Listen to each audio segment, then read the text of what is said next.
So last time we started building out the squad a little bit, rolled a female Cyndaquil conveniently to beat the allegations against this species, which, you know, hashtag not all Typhlosions. I think that's just a funny meme to proliferate.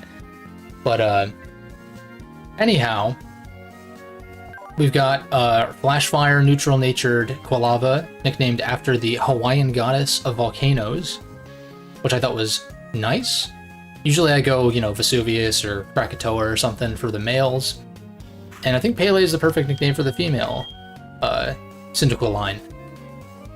But yeah, Flashfire over Blaze, which I think in a lot of cases in immunity is going to be better, but it is nice to get the Blaze boost when you're under a third, but it's not an option here. A little bit of a mixed attacker for now, obviously going to lean more on the special side ultimately, but Flame Wheel, high base power, hits special walls and stuff harder. Whatever, I don't really need to explain in too much detail. Levitate Ghastly, which is going to be a Levitate Gengar because this is a pre-Gen 7 hack. Nickname, up in the air. I think Kage's decent, a little on the nose. Literally means shadow. Which Gengar is the shadow Pokemon, I want to say. As far as its like Dex entry. Ominous Wind is like an addition for this hack that this thing gets early on, prior to like Shadow Ball, which is cool. And the rest of the move pool is going to leave something to be desired for a little while longer, I would say. And then we just caught Murkrow last time. Super Luck. I mentioned Moxie, which Honchcrow's hidden ability is. That would be Prankster on this, on the pre-Evo on Murkrow. But not a Gen 5 game, so no Prankster, no Moxie. So we'll be rocking with Super Luck on both forms, as opposed to Insomnia. Both of which have their uses, but I like going for crits. We can run like Night Slash or something. Maybe Scope Lens for the item and whatnot. But yeah, solid move pool actually. Pursuit for switching out, strong stab here, flinch chance, and also just an alternative to Pursuit, I guess. I don't know why I would click that over Pursuit, unless I'm trying to flinch, but yeah. And then Haze for opposing boost sweepers. And I guess, I feel like it would make more sense to lead Murkrow to try to get caught up a little bit level-wise. Item-wise, we're kind of lacking at the moment. No Friendship Evos, no Grass moves to be found, no Berries to make use of either. Get our little Murkrow here. Cornejo's looking down steadily. Gotta love the following Pokemon, as it were. Yeah, so first things first is we're gonna go take out Team Rocket in the well, and then take on Bugsy, of course. First, I'm gonna do a little bit of inventory management, grab these items from our mom, and then sell some garbage. I did realize that our final member and our Surf user is acquirable. Is that the right way to... You can acquire it with the old rod, which we already have. So I don't think I need the Water Stone for Vaporeon anymore. Because I was going to evolve Eevee into Vaporeon to give us a Surfmon in case... Oh, my bitrate just, like, completely tanked. For some reason. Hopefully we are back. Hopefully we're good. Yeah, I was going to evolve it into Vaporeon just to get it to Surf to where I need to go. Until I get my actual Surfmon, but I don't think I actually need this. So I'm just going to sell it. Yeah, until we can get Lava Cookies, I'm going to hold on to this stuff. Status Restoratives. I'm not going to use any Great Balls. Too stuck in my ways. All these TMs could have utility. I don't know that many, if any, team members are going to be able to learn them. But we'll see. Rock Tomb's interesting. Super effective Bug, super effective Ghost. Okay. I don't like X items either. Like I was saying, I don't think I've ever used an X item in a single Pokemon game. And if I have, it was maybe just once when I was a kid to just see what they did. And of course, usual in-game play doesn't even require you to like make use of them, but nowadays I just feel like it's a little cheesy. Even though I will happily use potions and shit like that, but... that's besides the point. I don't hate grabbing a couple of escape ropes. Don't think that'll be super relevant just yet, because we'll get warped out of the well once we finish it. Repels, on the other hand, do sound nice. Grab a 5 for now, which is more than enough for what I need right now, but to, you know, get through the forest puzzle and all of that stuff too. As far as other healing items, I think... I mean, I guess it couldn't hurt to stock up. I'm trying to think, there's vending machines in the department store in Goldenrod. So I don't want to stock up on too many super potions because lemonades and stuff like that are cheaper and better. But for the time being, it might not be a bad idea to grab a few more supers. And I think 5 regular potions is fine for like outside of battle chip healing.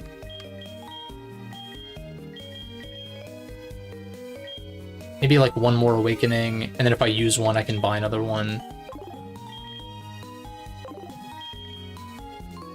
Grab like 2 antidotes.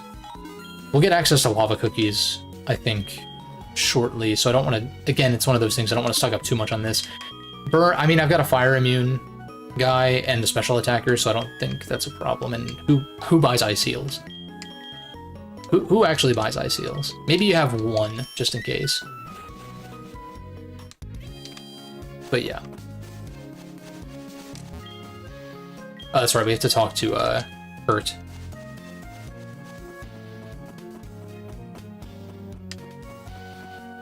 I'm gonna make some balls. Evil gang that uses Pokemon for their dirty work. They're supposed to have disbanded 3 years ago.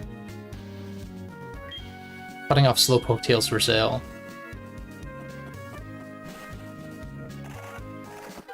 I wonder if the modern Pokemon company would keep that tidbit in. If they ever do a Let's Go Johto or something. About, like, cutting off the Slowpoke tails, it's like, no, we can't have violence. That just won't do.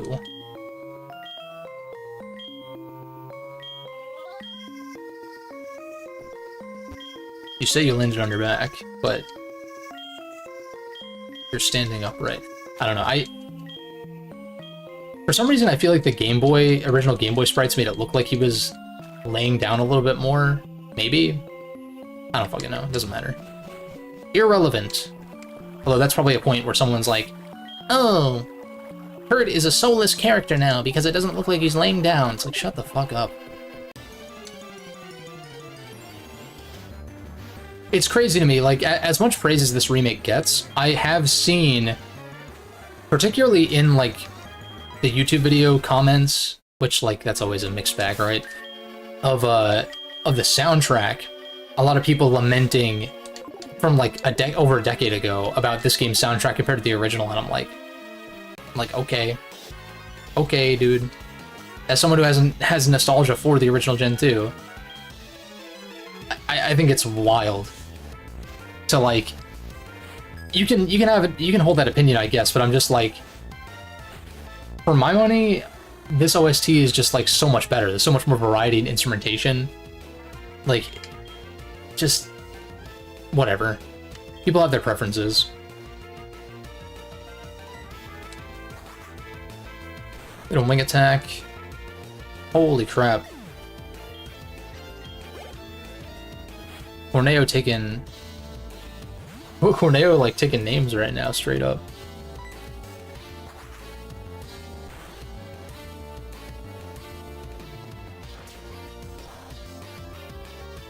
Hopefully I don't end up too over-leveled in the long run. Obviously, Kanto's gonna be a jump.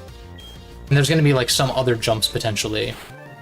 But, especially because I think this hack forces you to do Chuck, Jasmine, and Price in a certain order. Like, I want to say they have people blocking the way to those towns. So that, like, that's one way to fix the level curve. I don't mind the openness, but I've said it, a lot of other people have said it, that some kind of level scaling just based on badges in these instances would be appreciated to make it so if you skip a gym, so to speak, or if you do them like out of the level order, even if you can technically do them in any order at a certain point. So that way when you double back, they're not like significantly underleveled compared to you. I don't know why you wouldn't want that. But whatever.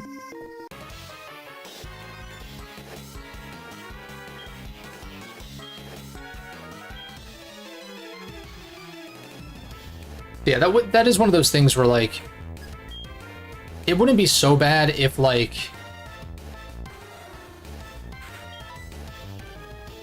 I think that the way this hack sort of adjusts that by, I want to say, forcing you to do Chuck, Jasmine, and Price in that order, that's like, yeah, you do remove the,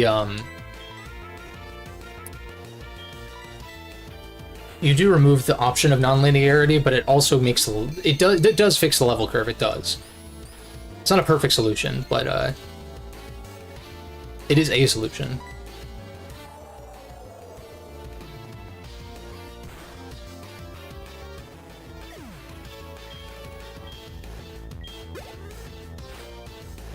Since that Pooch, are you gonna have Pursuit?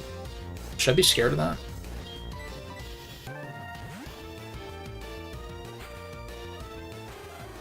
Go for Bite, probably, yeah. Goes for Bite.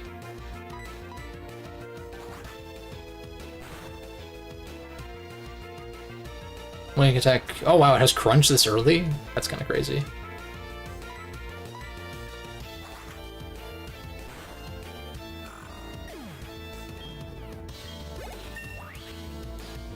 Nice, get that level up.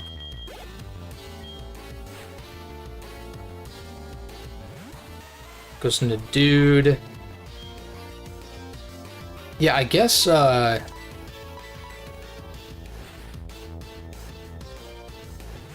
next squad member is going to help out against Rock and Ground types, ultimately. That won't be for a little while. I'll probably get it this stream. Because I'll probably do quite a bit leading up to Whitney. But I might save Whitney for next time, actually, because there are kind of a lot of trainers in and around Goldenrod.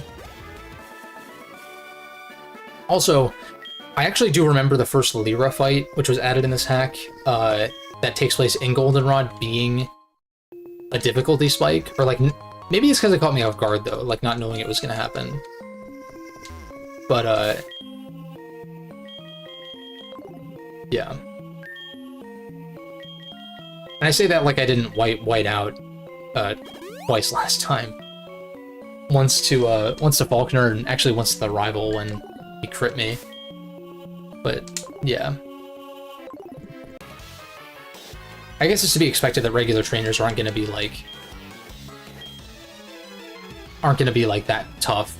And it is a tricky balance where, like, I feel like fighting trainers is different than fighting random encounters, in a sense, because I just hardly if ever fight random encounters in these games. Legitimately. It's like, yeah, usually taking out every trainer in every area, or at least, like, the areas on your way, will put you on par, and not particularly over-leveled in a lot of cases. Unless you're, like, I guess if you go and do every optional area, sometimes that can be the case. This thing's bulky as hell. Mr. Tail Whip. What would you have, though? Like, double kick, I guess? Either way, I think I go into Kage here.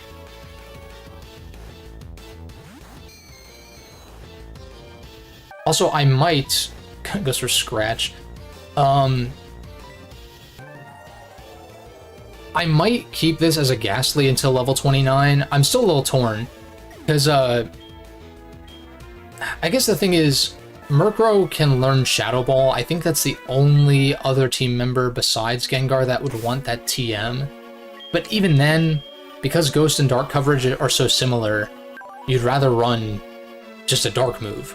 Like, you know, Night Slash, Dark Pulse, or whatever. Because, like, nothing is immune to Dark, whereas Normal is immune to Ghost. So it's like, Dark is just better in a lot of cases.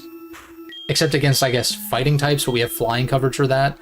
So in that case, maybe I do just evolve this right away, and then teach it the TM for Shadow Ball once we beat Morty. I guess unless... The problem is, like, we're already... Well, this thing's still kind of behind. We'll see where I'm at level-wise by Bugsy. If I'm still not quite level 25, then maybe I do just take the 25 evolution. Now that we have 3 members, I think that obviously the leveling up of each member is going to be a little bit slower as I switch around and stuff like that. Yeah, we'll use a potion.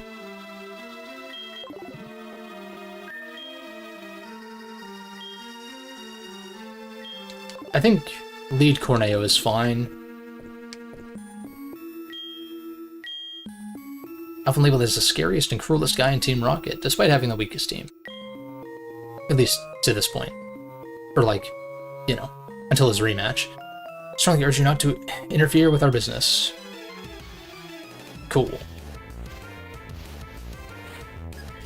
Would have been nice for the admins to get a theme, but at least they got, you know, redesigns and stuff like that. Or like actual designs. Instead of just like generic admin kind of thing. I don't have an electric resist. That'll come into play later. This is minus Spit F. Might go for Sonic Boom. It's probably going to go for electric move though, considering I have a flying type in. So I'm going to go on a Pele here. Goes for Tox. Okay, Ghastly would have been the play then. Couldn't have expected Toxic Voltorb though, that's interesting. I'm gonna Flame Wheel. Just because it's a higher base power. And now after Burn, Quick Attack is gonna kill the following turn for sure. Though I don't want to stay in too many turns because Toxic will build up. But I think I do just take the kill here. Oh, Aftermath. Wow, okay. Well, I can Super Potion, because I'll probably switch out this next turn, and then I can Super Potion while it's in the back if I need to. So yeah, it takes Poison.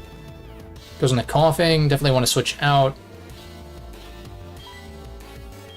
I guess it's a little risky to go into this, in case it goes for, like, Assurance or something.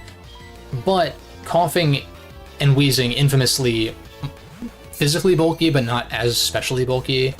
Was for Sludge Bomb this early? Wow. Not even just regular Sludge. So Ominous Wind should drop this, I think. We got the 4-level advantage. We're plus special attack. Wow, it lived. It has Flamethrower. It's crazy. That's wild. I guess it's like I was saying last time. There's no, like... There's no Incinerate or, like, something, you know, lower power. Really. Like, Ember wouldn't really make sense. Like, I guess you could just add that in. I guess. Goes into Cacnea. You might have Pursuit, but I guess if whether I stay in or switch out, you kill me, so... Like, if it goes for Pursuit, that is. So I switch into this. Sucker Punch, get outplayed. I go for Wing Attack. Cacnea is a cool, addition to his squad. Level 23. Zubit.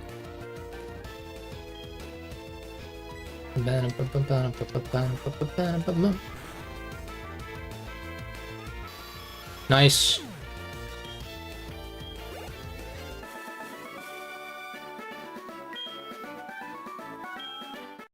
Get murked. Continue our activities underground. Small obstacle like you won't be much of a problem for our mission. I advise you to be very afraid of what is to come. Ah, yes.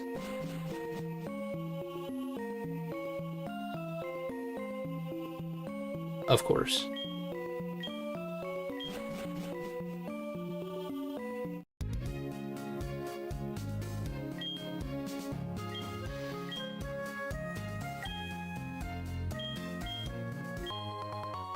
Fastball. These are just items that I'm probably... Wait, how did I turn around there?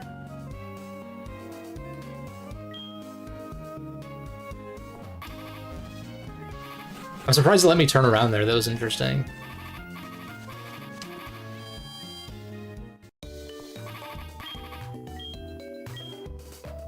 I think this is the gen where you can't die to poison outside of battle, right? Pretty sure. Like, it'll be like, it survived and the poison faded away, I think. Yeah, because what other game would that be? Because Gen 5 just took away the poison in the overworld thing. And it was always odd that, like, poison specifically was, like, the only status effect that did something like that. Like, not burn. Or, I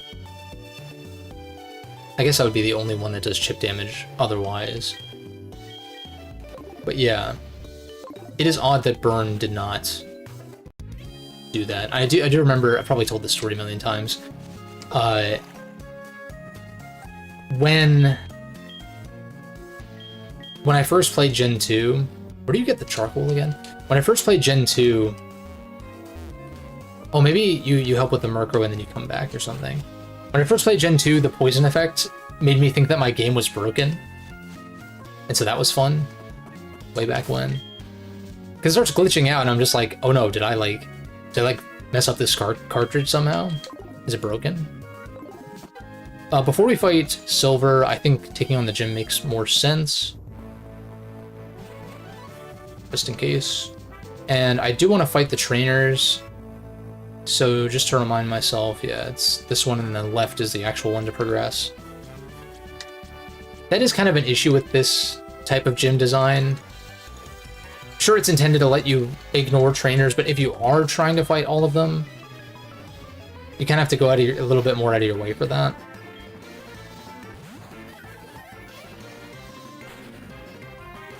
I like the theming of the gyms, though.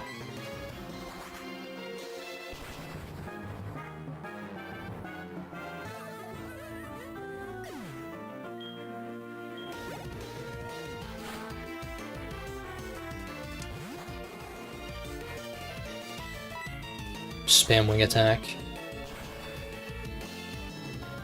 Oh wow, okay. You probably died of recoil though. Oh, it's Rockhead. I think. Unless I like misread what whatever that line was after.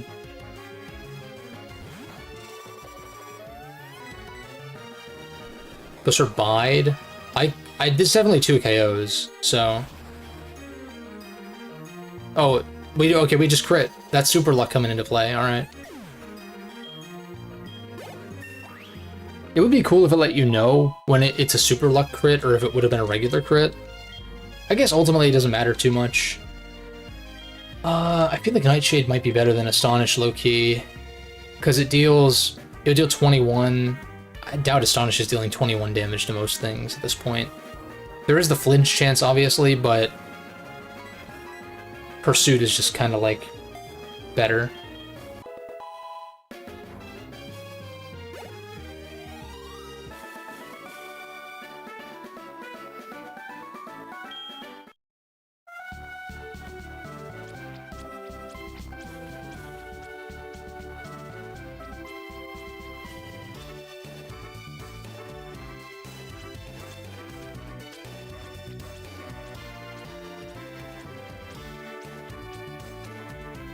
It's interesting that the like the 3D filter, like upscaling, is affecting these spiders.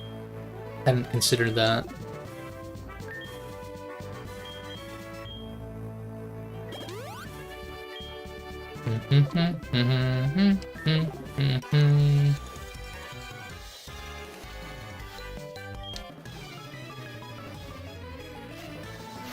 I guess Bugsy's gonna have 6 Mons once again, but I do have a flying type and a fire type, so I'm not too concerned.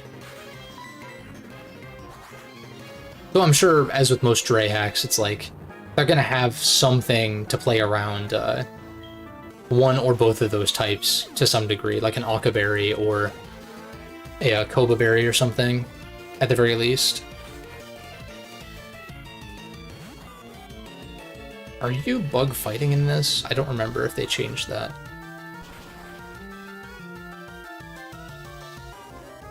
I would bet so. But it's hard to say, because that might have one-shot if it was 2 times and not 4 times anyway.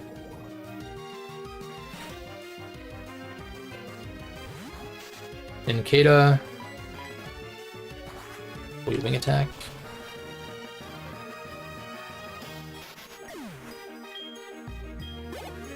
Flip. I wonder if there is a way to add the 60 FPS battle option to this game. Like, if you could do that separate from the Sacred Gold patch. Because I want to say for Renegade Platinum, like, that is just baked into Renegade Platinum. Or that was a feature from the following patch, maybe. But either way, there's no following patch for this game because it's just there by default. Whoops. We are getting poisoned a lot.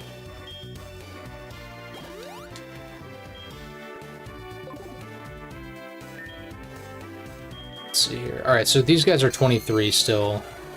So we'll get Corneo to 23 before I start switching out.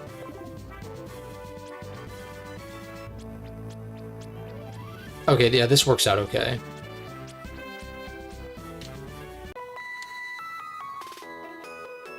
Because then I can just hit the switch, hit the other switch that allows me to actually get to Bugsy. Although, would that block me from getting to the first guy? I think I kind of bungled that a little bit. But it's not a big deal, it's just like a time-wasting thing. I don't know if Volbeat is Bug Electric in this. But either way, I'm going to kind of play around that.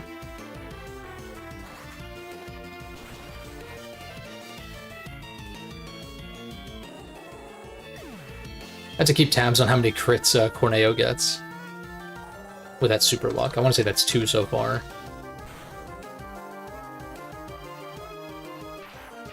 It is part electric, I would assume. They gave a Thunder Shock. That did a shit ton, wow.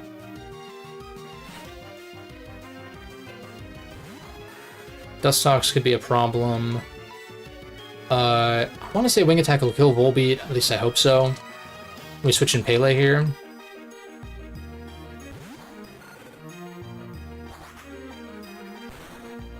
Yeah, it's neutral, but it kills at half. Nice.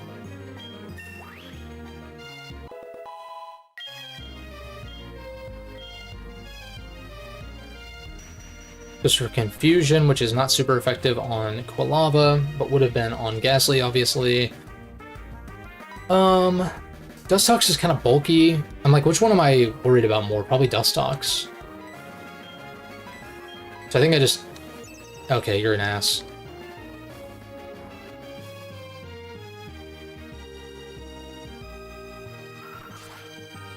Or maybe Beautiful is actually the threat here.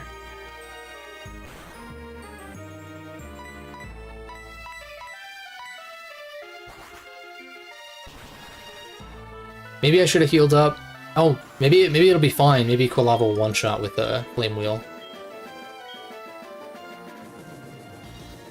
Might live a non-crit Air Cutter also. Okay, we just one-shot. Perfect.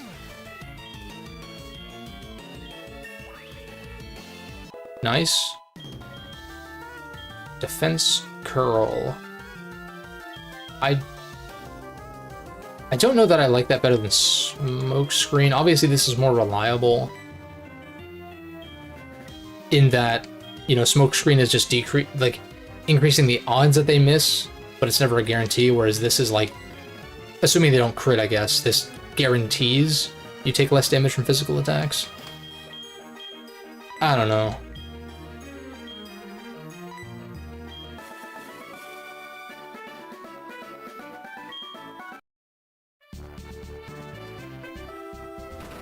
Yeah, so if I do this, I think I want to fight the first guy first, which means I need to deactivate this blue one. Oh, okay, yeah. Deactivate this blue one and then step on it first. That's what I should have done.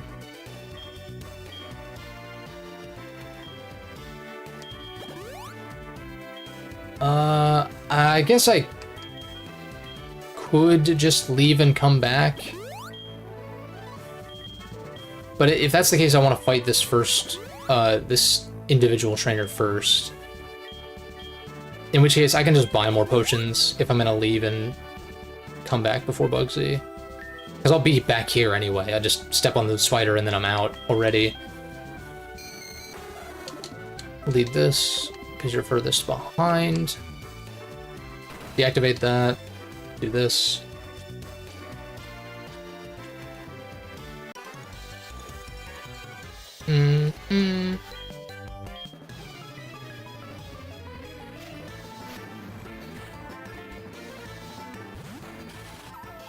The grass bug, variant of Wormadam, so we just wing attack and it dies.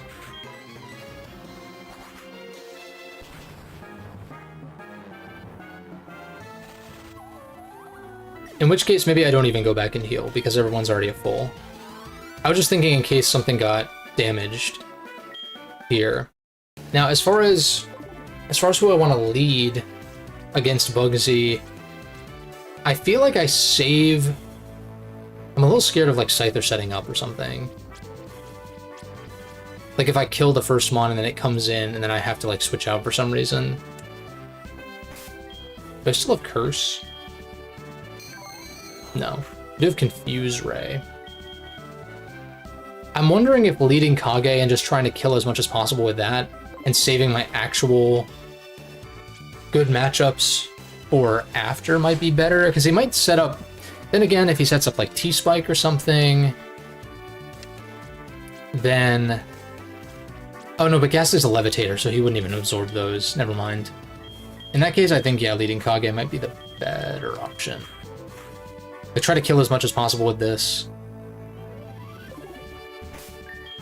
And then maybe, like, kind of try to have it die so I can switch in one of the others safely. Again, another strat you can't use in a Nuzlocke. I mean, I guess you could, but then you're, like, permanently sacking a team member. Whatever, I should stop throwing shade. Like, play how you want, I really don't care.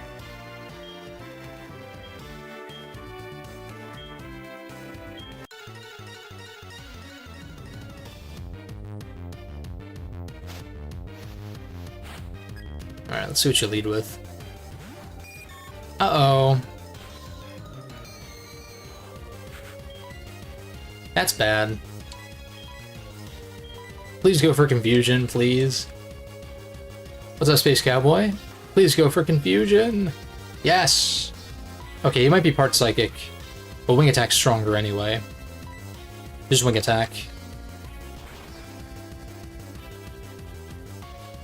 Easy one-shot.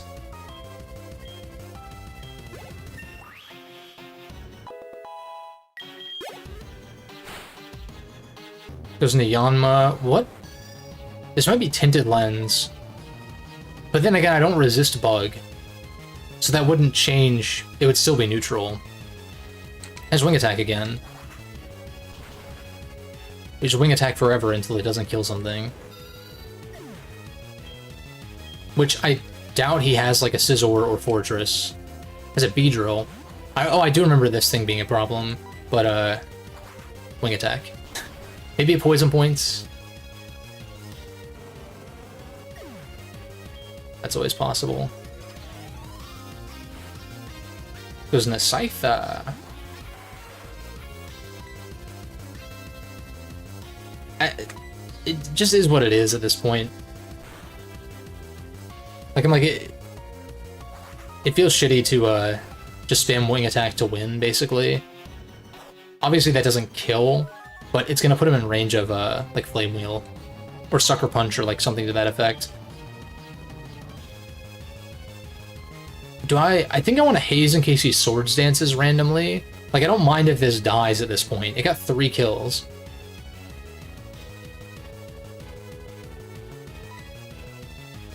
Okay.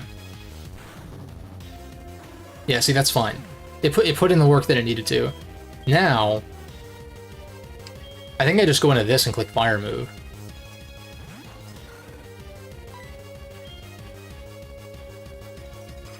I think I'd have to calc it, I guess, to figure it out. You've got 10 more special attack than attack, but it is 1.5 times stronger to click Flame Wheel, like, base power-wise. feel like Flame Wheel's better. We also have Quick Attack of our own, so as long as this doesn't put us in range of Quick Attack, which it doesn't, then... Okay, that doesn't kill, but he's gonna heal here. Moo Moo Milk's up. We get a free Flame Wheel. If we burn, that'll like, basically win. No burn. Wing Attack did a shit ton, so I'm a little scared. Because I feel like Wing Attack kills this.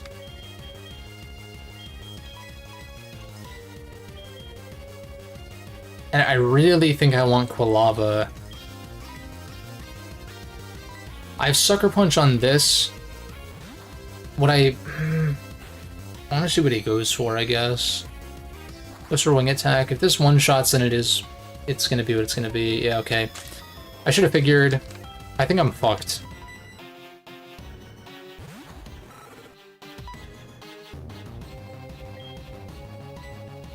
Right? Because Wing Attack just kills me.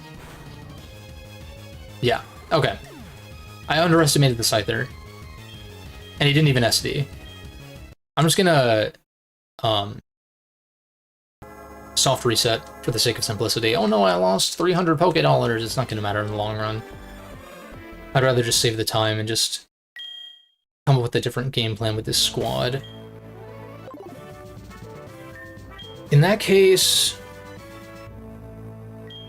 Well, I know he leads Butterfree, so like lead Murkrow just makes sense, and I think... No, it doesn't... It could make... No, you know what? I can switch into Ghastly if he goes for Quick Attack again on the follow-up Wing Attack. I think I lead Corneo and just kind of spam Wing Attack. I could really, like, fuck with this as far as, like, AI manip and just do exactly what I did last time, which it should play out the same way, but I'm just going to lead Murkrow instead. And if he switches out, then I get chip on whatever he switches out to, so it's not, like, the worst thing ever.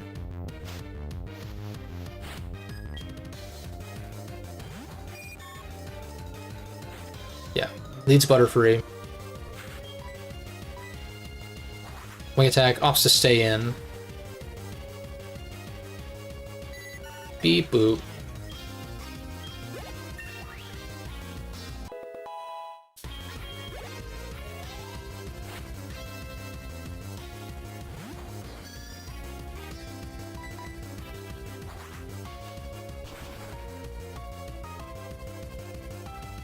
Yeah, because then I can go into Scyther on the potential Quick Attack, and then heal this back to full so I can take another Wing Attack. Kind of deal.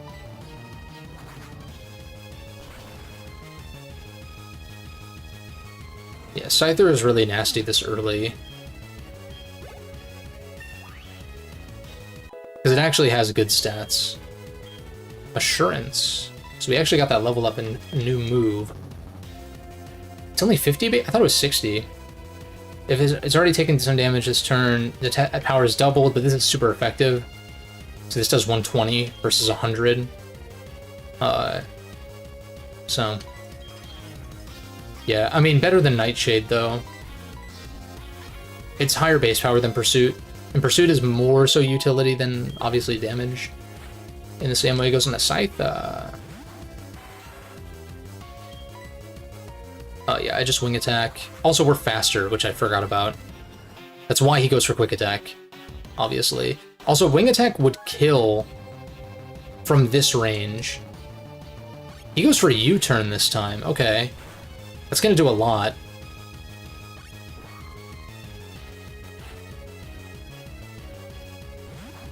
Are you Koba? I don't think it matters. I think even if you are Koba Berry, you just die, yeah, and you're not. You're probably Flame Orb. Or Guts. Goodbye, Heracross. Goes into Pinsir. This thing's kind of bulky, so I'm a little... I can't let this die. I cannot let this thing die. And I'm faster than Scyther, and Murkrow definitely doesn't die to a Quick Attack from Scyther. And Murkrow kills with Wing Attack, so I think I just go into Ghastly here. And if he goes for like fighting move or something, that's great. I mean, we resist bug also. Yeah, okay, it goes for a fighting move, which is perfect.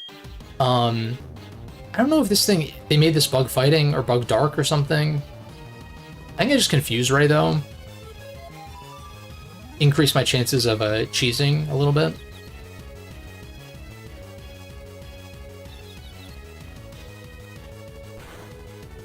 I can see where this hack could use a little bit more refinement, for sure.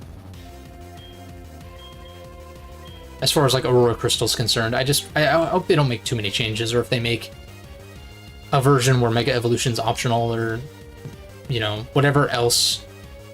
If there's like some extent of like optional patches, that would be nice. And I think I just Ominous Wind for damage. We'll find out if it's a dark type also. No, it's not. I like how I can tell that just from the the sound that it makes when they take damage. It's like a it's like kind of a dulled sound effect when it's not very effective, and then it's like the whoosh when it's normal, and then or like whatever when it's super effective. Such a fucking nerd.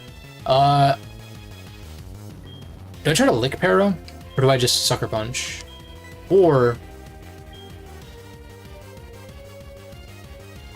do I hard switch to get the level up?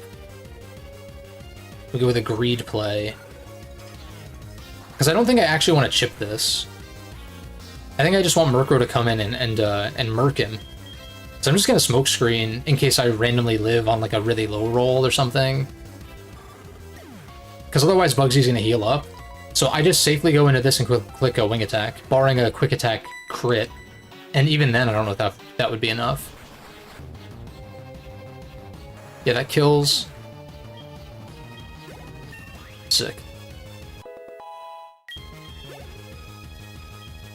Murkrow came in super clutch. Very fitting for the newest squad member. I like it when it turns out that way. It's very, very anime. It's like, oh, I caught a new Pokemon, and it puts in work, like, for the gym leader, like, immediately following catching it. Then we get the TM for U-turn, which is going to be busted on a certain Mon I'll be catching soonish.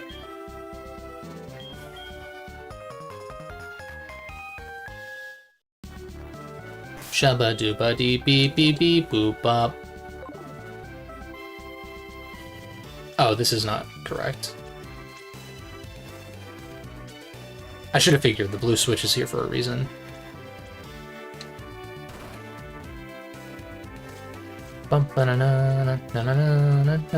It's so comfortable to be playing this. I know I'm kind of just like, a lot of it is going through the motions, but I am like actually enjoying playing HGSS again. It's always a fun time.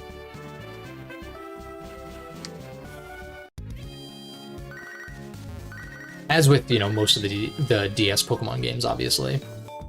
As much as I have played them over the years.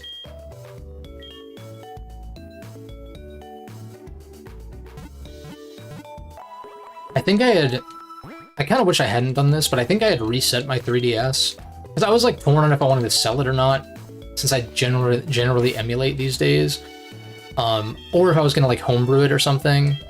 But I've done neither of those things, and so like I just don't have my my play records anymore, as far as like how much time I would have put into these on the 3DS specifically. Obviously, any time I had put in prior to the 3DS releasing is not on record, but it was definitely, you know, hundreds of hours across the DS Pokemon titles easily. That's why it's hard to tell exactly what is my most played game of all time. I think singular game, it's still Skyrim. I don't know if that'll ever be surpassed, honestly, because that's just like, it's over the course of multiple releases, and like that first release, I put in over 1,000 hours, so it's like, I mean, am I ever gonna focus in on a single game that much ever again for the rest of my life? Probably not. Maybe like as replays rack up, sure. Maybe. I don't fucking know. It's possible I'm close to that with certain Pokemon games, but I just don't There's no way to, like, tell. But anyhow, we got a rival battle coming up. How do I deal with Croconaw? It's not a dark type in this, but it's also pure water, which I don't really have an answer for. I can confuse it. That's why I think maybe lead Quilava here is probably best.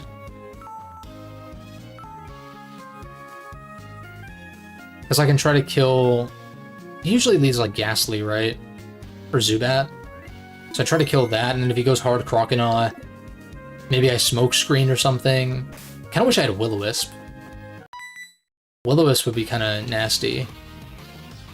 Although no, it's Guts. Croconaw's Guts. For Alligator's Intimidate.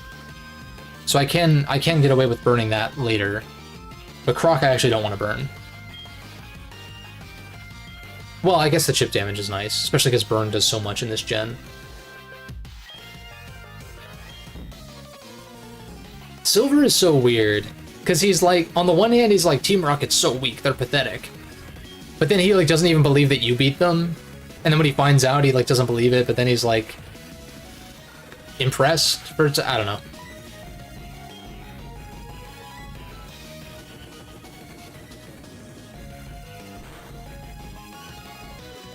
Nice to a KO with the Flame Wheel. He has a Murkrow of his own. We're gonna be, I guess we're gonna be mirror matching a little bit. If he ends up having a Honchkrow and a Gengar. Because he typically does have a Gengar later on, I want to say. Goes in a Croc. I'm in danger. Yeah, you're gonna have like Bite and stuff, so I think Corneo's gonna be the answer, but I think what I need to do, excuse me, is try to increase my chances of survival as much as possible. So I smoke screen. That's fine. I'm glad I didn't switch something in on that. Although he probably doesn't have a physical water move at this point. Aqua Tail comes later. So he probably only has Water Gun, in which case I really don't want to burn him though. Like that's the thing. So I could just like keep spamming Smokescreen, I guess. I'll probably just switch into something. Now that I'm at min speed, he's probably gonna attack. Or switch out, maybe. And Water Gun, like I was saying, shouldn't be too much of an issue. So I'm gonna go into this and just like see what happens. Push or Bite misses. Maybe he doesn't have a water move at all? Maybe that's why he was clicking Scary Face? Yeah, I'll just Wing Attack. He might Scary Face again. I can just switch back into Quilava if that's the case. Goes for that miss. Wait, you can miss? Why did I never thought about missing status moves. Like that, at least. Like, you can miss Scary Face. I guess you can miss Screech is like 85% accurate. Like, stuff like Taunt. I'd have to check. I guess if it has... Yeah, like, this has a dash through accuracy, so that means it bypasses accuracy checks. But stuff like Confuse Ray actually has... Interesting. It's so rare that accuracy comes into play in singles, at least, because that shit's like banned in competitive play. And then even in-game, it's like, how often are you really cheesing with accuracy and evasion, right? Goes into Ghast. I go for Assurance. The Hand of Justice.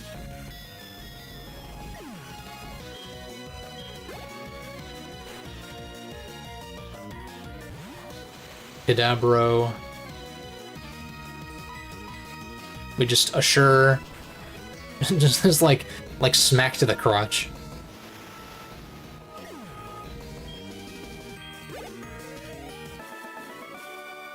It's kind of like how Flamethrower comes out of some Pokemon's, like, neck. Like, isn't it Charizard, his head's, like, tilted up, and the Flamethrower, like, comes out? It's just a limitation of how the animations work, but yeah.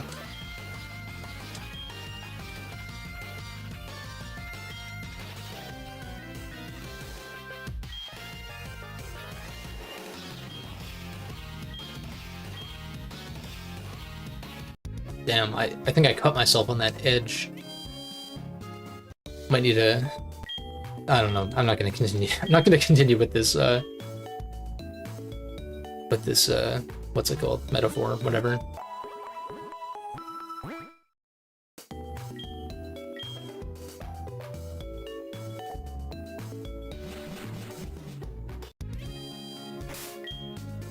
So... I guess we'll need a Cutmon. Which... I wouldn't be... The move deleter and relearner have been moved to Cyanwood, so it wouldn't be that long before being able to delete moves. Oh, do you not sell lava cookies? Am I thinking of something else somehow?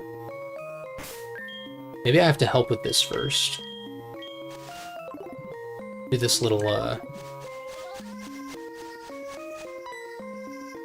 little mini game thing.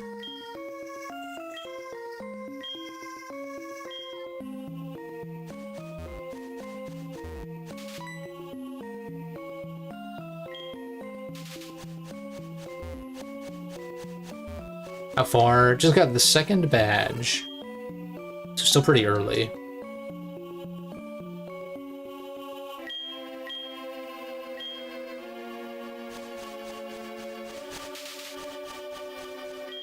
Some of these badges are gonna go by pretty quick though.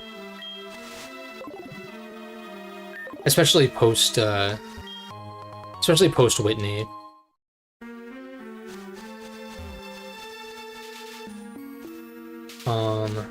I want to say you scare it this way.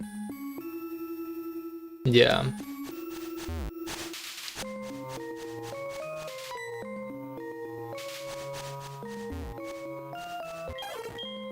Gotcha.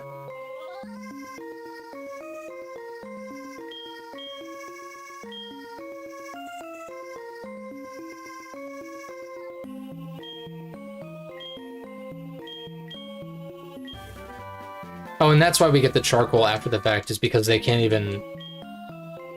It's because they use the Farfetch to, like, do that, I guess. I'm gonna get a new encounter before I leave. Oh, I didn't. Well, I figured I would've.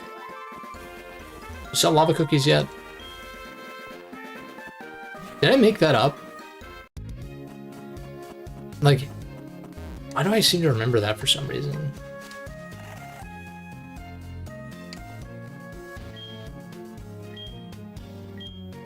Super lit. We actually get a held item I can use. The King's Rock isn't a bad idea either. Charcoal on you. King's Rock on... Probably Murkrow. For now.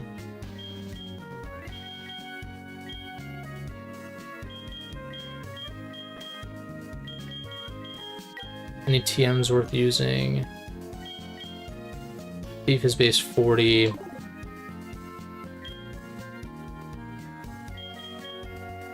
I mean, if anything's going to use Roost, it's going to be Murkrow, but again, this is a playthrough where I'm using items in battle, so it's like, more often than not, I'm just going to want to do that instead of healing half. I guess eliminating the flying type would come into play if I was like trying to tank... I'm trying to tank like an electric or rock attack. I'd rather just switch out into something that resists those.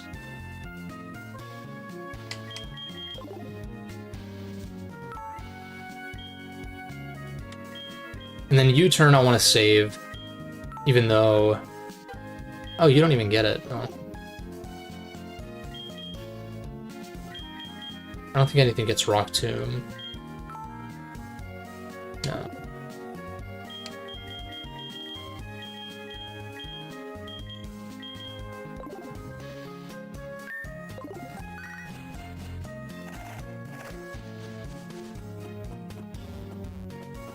I think I'm gonna buy a few more healing items. Pasho Berry. I wish you could pick up all of these at once. Okay.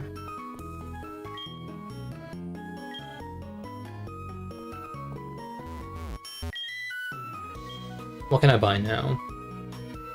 That's different. Nothing. Still have 5 supers. I'll buy a few extra repels to make sure I can get through the forest without having to deal with that.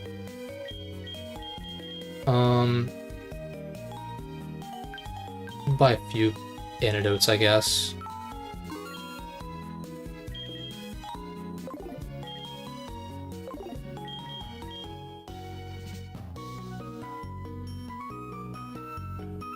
I think I'll be okay with just 5 of these. There's no trainers in the forest, so there's not really much to deal with. I guess the only issue is the matter of who gets cut, which is a grass type move, and it's 60 base power, so it's not terrible. It's not great. I don't know that I want this on here.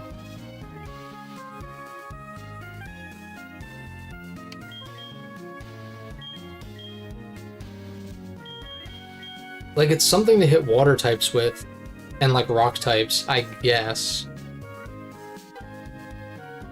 But is that really relevant? Is that really going to be relevant? I don't know. I guess I am pretty weak to rock types currently, like no resist. But then again, a lot, like I was saying, a lot of rock types are also part ground, so they crumble to any grass and water moves, so maybe that is a reason to run this. At least until I can find a move deleter, unless Eevee learns it, in which case I'll just slap Eevee on the squad temporarily. I don't know that it does. I hate HMs. I really do.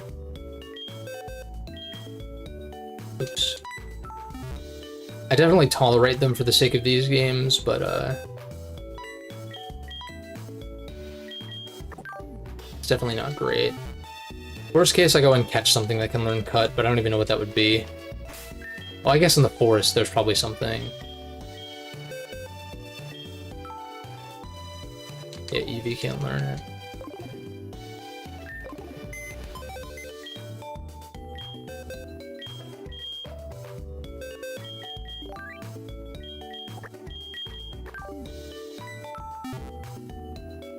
Maybe I do just bite the bullet and teach it to Quilava, because I keep saying that Quilava's move pool is not very good, and it's not. You basically just learn fire moves, and like, I guess Focus Blast is an option. In this hack, Thunder Punch is an option, even though it's physical, it's some kind of coverage. You get Earth Power eventually in this hack as well. But what?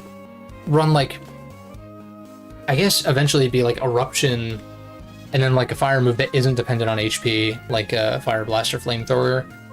And then I guess Focus Blast, or like maybe actually Earth Power, and then a status move, maybe Will-O-Wisp, unless I want to go Choice Scarf for specs, in which case I'm sure I could figure out some 4th move. Yeah, let me pull up Quilava's level up moves real quick.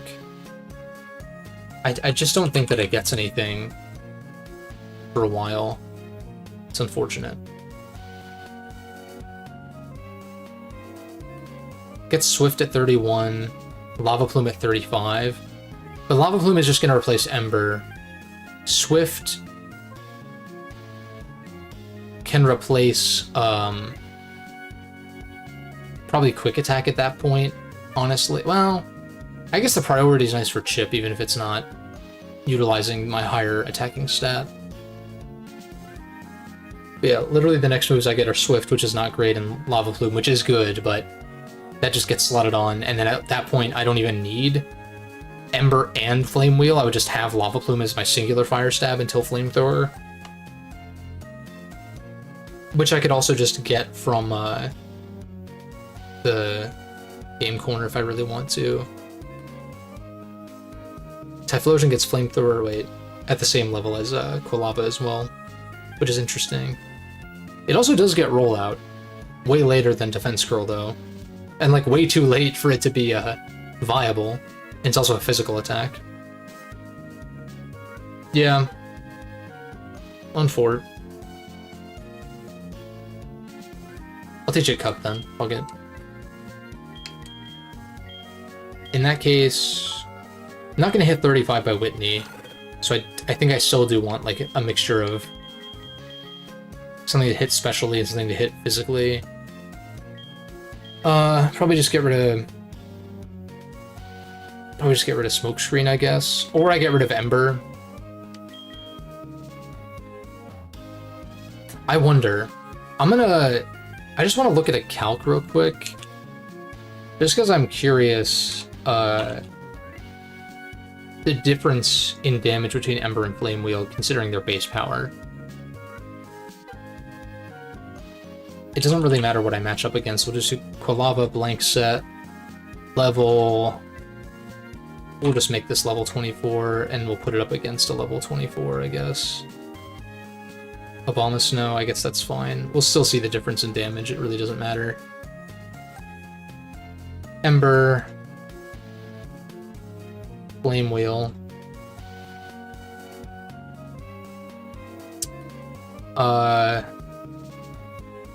Let's see here. This is if I had perfect IVs, so I don't even know.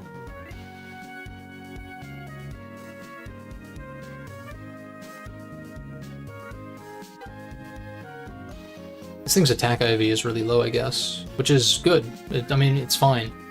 In which case, maybe, yeah, getting rid of Flame Wheel might just be the actual play. Alright, we have 38 attack, and we have 48 special attack.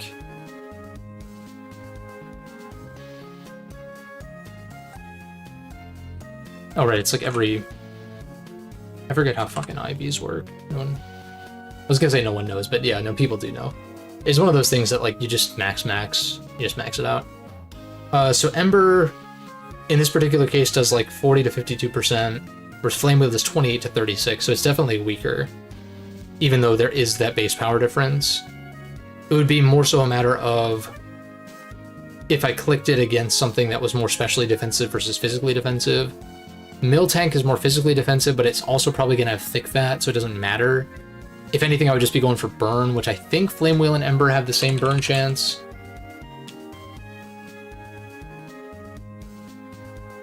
I want to say.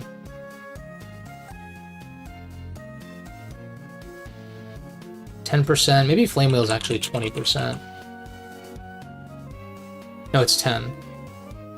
From what I just briefly saw here. Yeah, 10%. Okay, so Ember is just better then. Cool. Well, apparently that that base power difference doesn't end up mattering. Higher special attack stat is a higher special attack stat after all, so we'll just get rid of Flame Wheel then. Fine. Cool. Got that taken care of.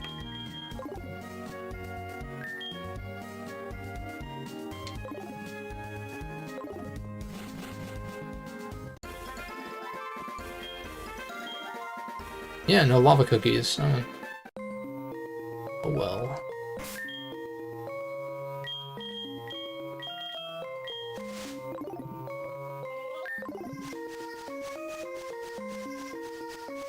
Get to see the little animation when you use an HM with a Pokemon in your party. That's a nice little touch.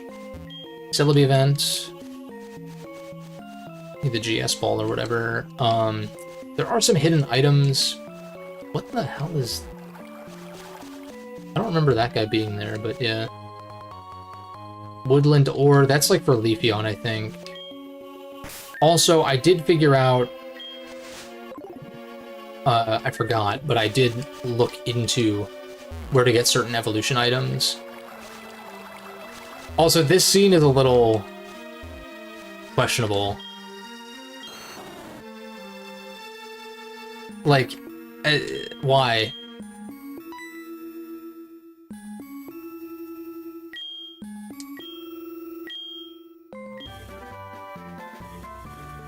Get Grass Knot.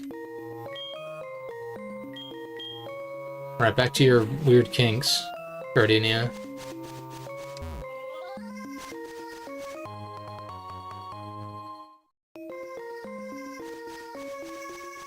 Do I want to teach anything Headbutt? God damn it. I was gonna take a few steps and then Repel again, but this is what I get.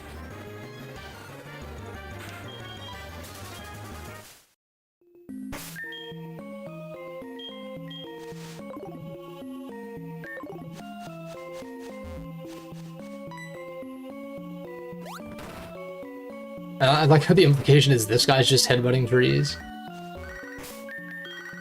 What does Bugsy want? He answered that like we called him.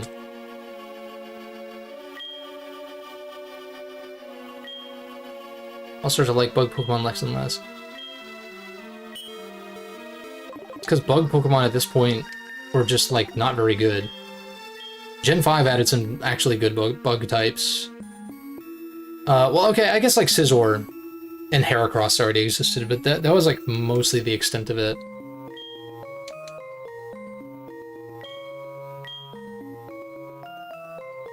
Oh, it doesn't even tell me who can and can't. I feel like Quilava would be the only one who can, but I don't really want to put that on it. Can Murkrow learn it? If not, okay, then who cares? And even then, I don't know that I would teach it to Murkrow anyway. Because I've got stab attacks on him anyway.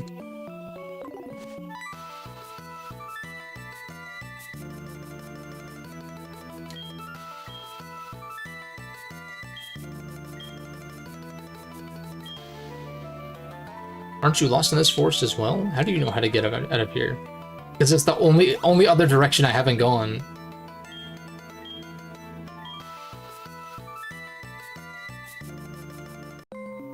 I think there's an item... No? Maybe it's another tree. An ether.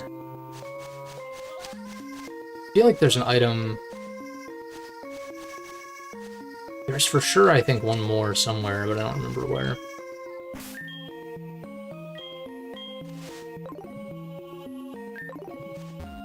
I know there's one here, no? Okay. I feel like I missed one, but it doesn't really matter. Hidden items are never, anything substantial. Is that Taunt?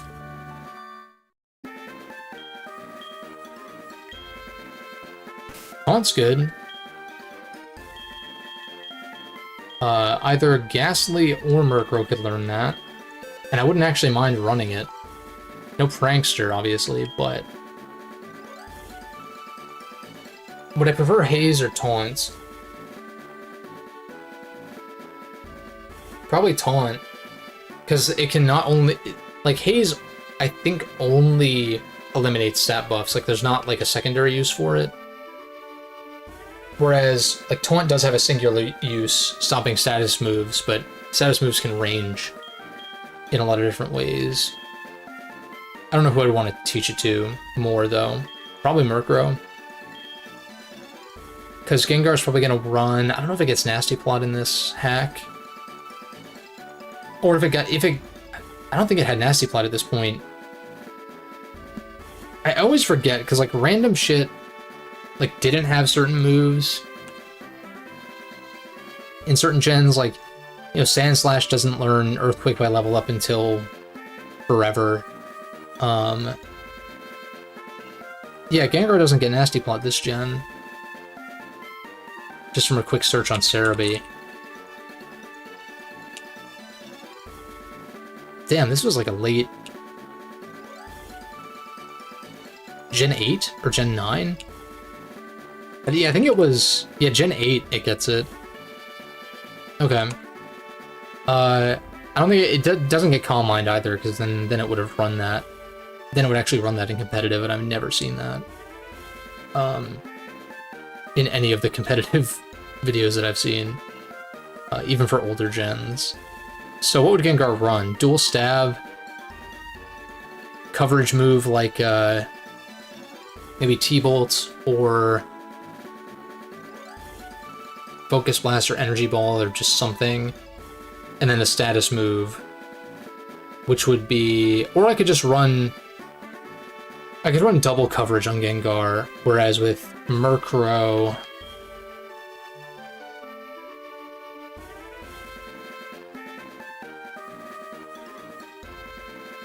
Where's Murkrow in the decks? A little further down, there he is. Murkrow, yeah, Sucker Punch.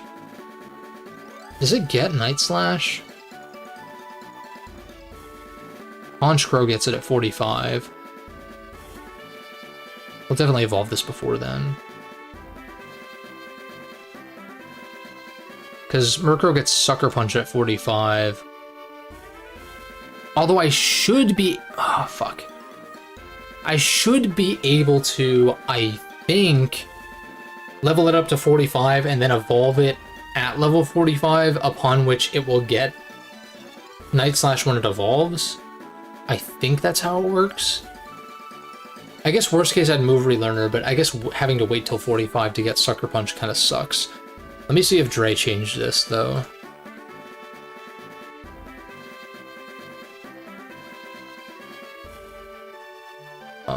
Pokemon changes.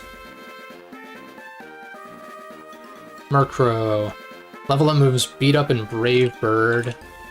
Honchkrow. Brave Birds. That was the only change.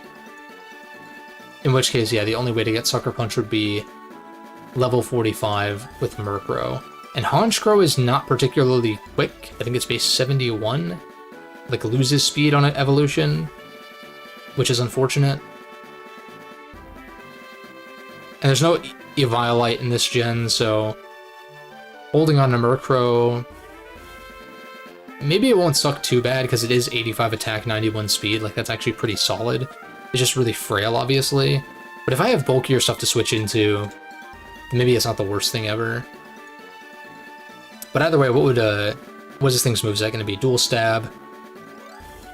Like, Night Slash, I guess Brave Bird, or probably Fly is more likely, just for convenience sake. And then if I decide to stick around for Sucker Punch, then that, plus some utility of some kind. Also, this gets Taunt on level up. So, that was just a big waste of time, which is fun.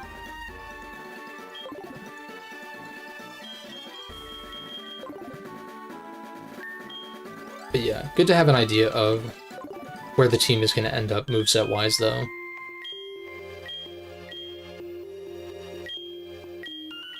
On Keystone.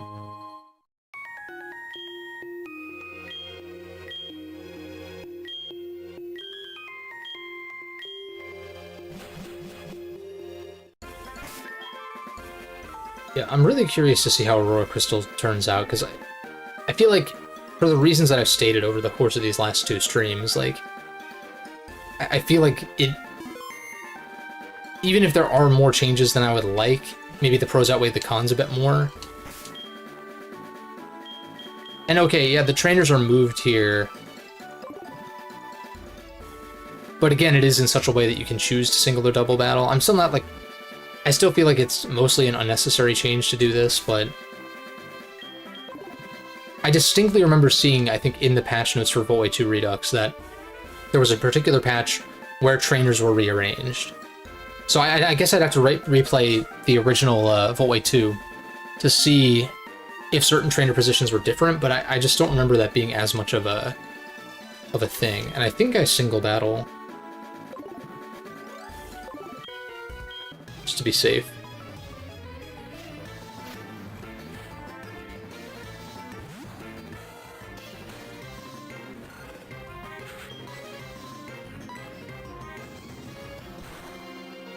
It certainly will.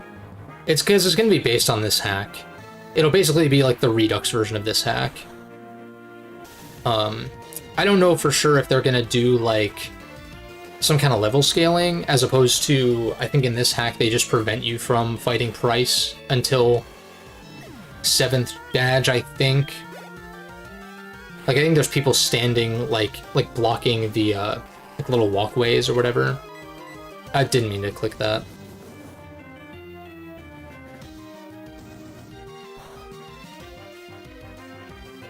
It was a misinput. Goes for Pursuit, okay. Not Rock Throw.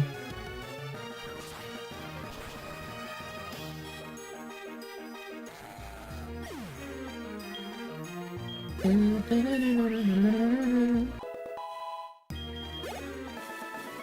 I don't know how accurate the, assume that the GitHub repository for, Aurora Crystal is accurate as far as, like, planned features and stuff like that, but I remember I saw something about Mega Evolution. I saw something about, like, potentially even adding sprites for, like, new mons, like, mons that are in later gens. Which, again, that's, like, fine. And I think, like, at the very least... Maybe I'm being a bit too much of a purist or, like, an old head about this, but, I'm like, I'd be cool with adding in, like, Gen 5 mons or something, at the very least. But then beyond that, I'm just like, I don't know. There are Pokemon from, like, Gen 6, 7, and to a lesser extent 8 and 9 that I do like, but... It eventually kind of muddies the pool, I feel like.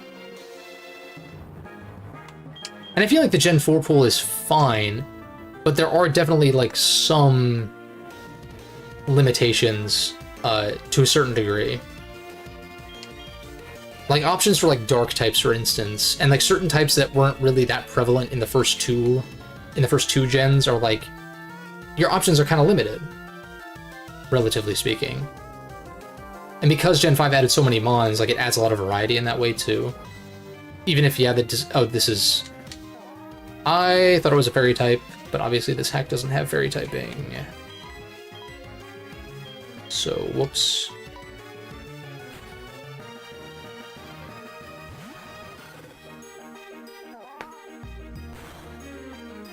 Okay, I was like, you better not para me first to go. Okay, I was like, what? I know this is a Snubble, but shit. You might be thick fad, but I don't care. Oh, maybe I should care. Shit. What the hell?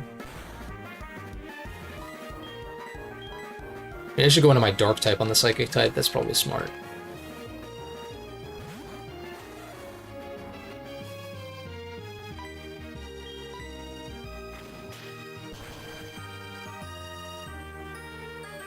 Yeah, maybe at some point I will play like a regular Volt White 2. I don't know if that'll be on my own time or if I'll just like wait until it's time to play through it again and like stream it again at some point. I don't know. But just to like confirm how I feel about it compared to Redux. And like see if some of those changes were actually in the original hack, in which case maybe I've been unfair to Redux to a certain extent.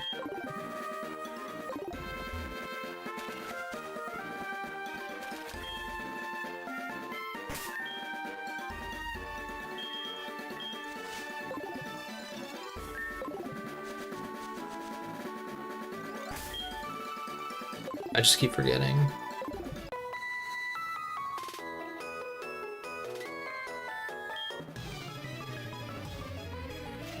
Also, I think I am just going to... I think I am just gonna let Kage evolve at 25. I can hold out for 4 more levels to get Shadow Ball. I think it gets it at 33 as Haunter. But more than likely we'll actually just beat Morty by then, probably. Maybe. If not, it'll already be level 33 by then and get Shadow Ball anyway.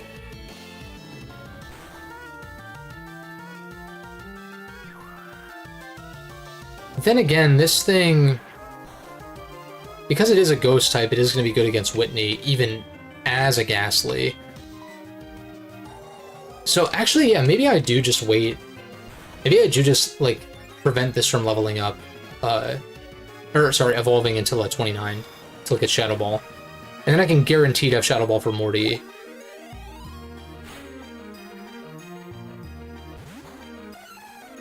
Because this thing's just going to be able to status Whitney, really, with Confuse Ray. It's not really going to be able to do much more than that. This might kill because we're at +1.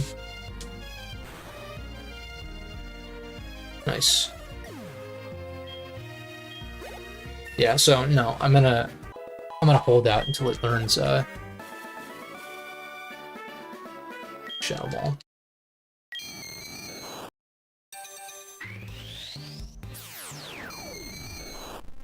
It's rare for me to do this because usually it's for moves that come like way later. Like I was saying with Murkrow and Sucker Punch, it's like, man, I get like having an incentive to not evolve. I get it to an extent, but it's also like I gotta hold on to this for like an extra 15 plus levels kind of deal. I do wonder where... Let me double check where you get the Dusk Stone. I think it's in Mount Mortar, which might not be accessible until we're headed to Mahogany, like for the 7th badge kind of deal. Like I was saying with stuff being blocked off. So it's possible I'll actually be closer to 45, if not at 45 by the time I actually get the Duskstone to evolve. Where the hell is it? Oh, here it is. Mount Mortar's 2nd room, viable in Blackthorn. So it might not actually be that much of an issue. And then as far as the Covenant Orb, one is automatically received after finishing any in-game trade. Let me Google. I know there's an in-game trade in Violet City. I don't know if there is a reason to hold on to Haunter. Probably not, if I can evolve it into a Gengar. In-game trades, Heart Gold, Soul Silver. Violet City, Goldenrod Department Store. This might have been changed so we can see what it says. But that might be the one to do. Normally it's a Drowsy for a Machop. And Drowsy can be found outside of, just outside of Goldenrod. Which we are close to.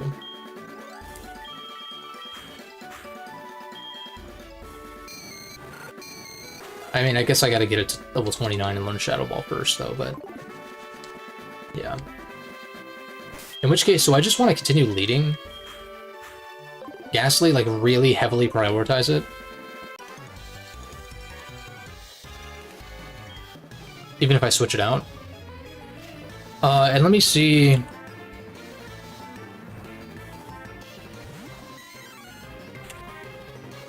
Haunter, Cerebi... Gengar, Cerebi. Usually their level up moves are the same when it's a trade Evo. Gen 4. Gen 4. You're not gonna go for fighting move on this. If anything, you would go for like dark move. So I'm gonna go into the swimming attack. With the double. It wasn't a Bonsly.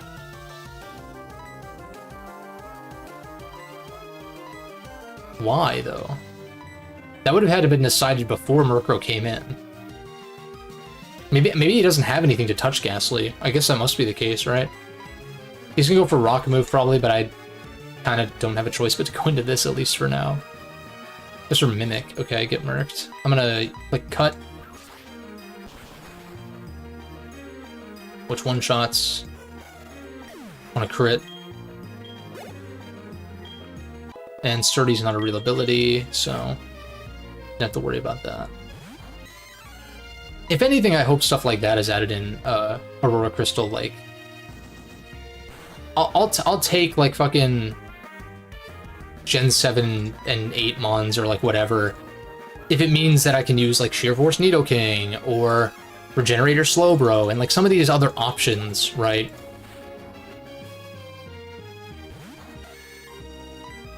I think that's the bigger thing, though, is, like, the abilities specifically. The abilities in the moves, less so the actual Mons.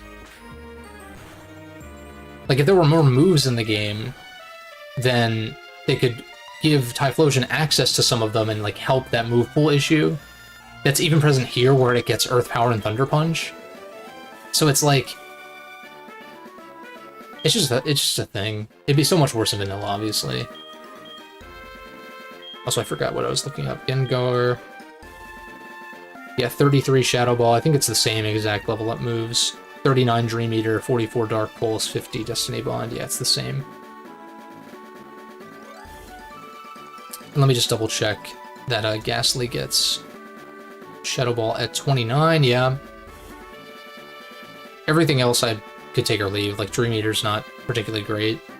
Dark Pulse is a worse Shadow Ball because it's not stab.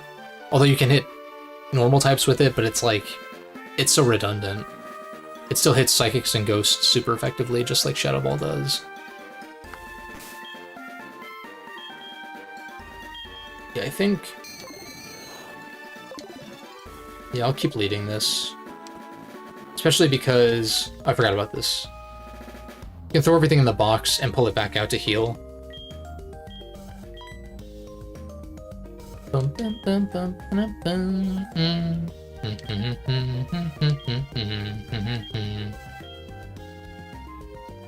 It's interesting, I've always played as the Ethan model for HGSS, so I don't actually know if Ethan has a different theme, or if it's in like a different key or something, because I know Brendan and May actually have, like, their themes are roughly the same. I think they're just in a different key.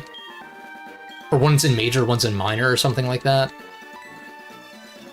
But I just, like, I never play as May in the Gen 3 games. I think, like, the only games where I've, like, somewhat consistently played as the girl character model is Black and White 2. Mostly because Nate's design is just kind of not my favorite, I guess. Like, the visor and then the hair spiking out and shit. I don't hate it as much as some people probably do, but... yeah.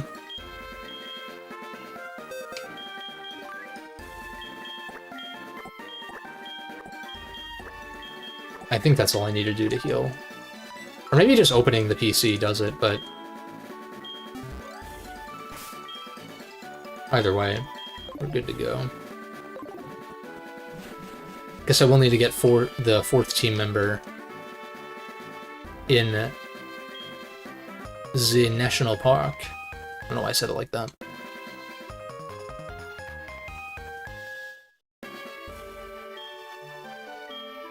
Okay. It is evening, so he might fight me? No. I think it has to be specifically nighttime then. No, it is. No, it's not. In 30 minutes, 26 minutes it will be.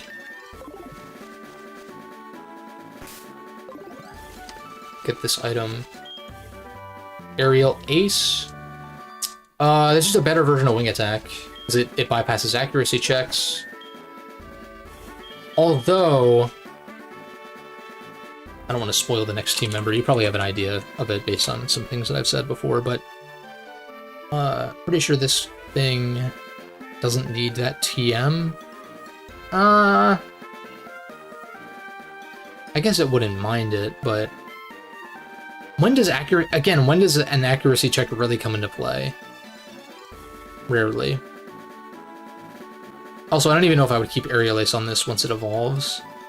Whereas with Murkrow, it's a little bit more likely, I guess. Murkrow is sticking with Wing Attack until Brave Bird, whenever that is, or really just Fly, I guess.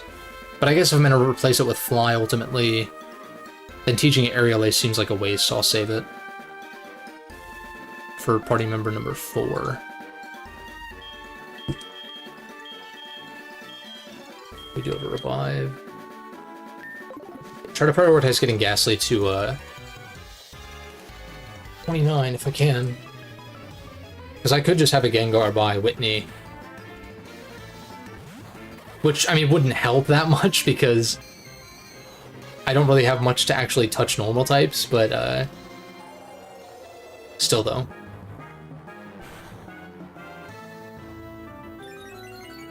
Nice boost. I think I'd keep Ominous Wind. In the instance that I think Shadow Ball won't kill anyway, and then like try to fish for a boost or something.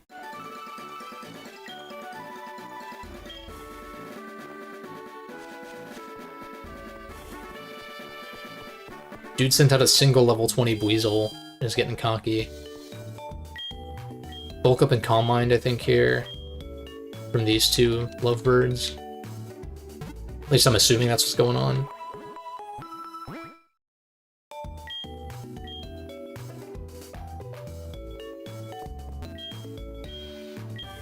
Bulk up? Yeah.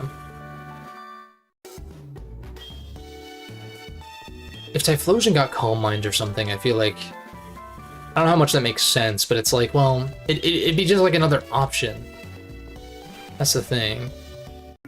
I could buy the TM for Fire Blast. I don't know if I have enough money for it, but... It's technically an option. I don't think anything gets Calm Mind on the squad. Murkrow gets it. What? Interesting. I mean, I guess Murkrow has 85 attack and special attack. I don't remember if Honchkrow actually has a decent special attack stat, because I know sometimes they run Heat Wave. Yeah, no, it's 105. That's actually not bad. 125 attack, 105 special attack. Honchkrow's worst stats are its defenses. It has a decent HP stat, which I think is a little bit higher in this hack. I think it's 105 instead of 100. It's really that speed tier that's pretty rough. So we'll see. But yeah, technically Honchkrow can be a mixed attacker, so I guess Calm Mind is like an interesting choice. I don't know that I want it right now. Don't think anything gets bulk up.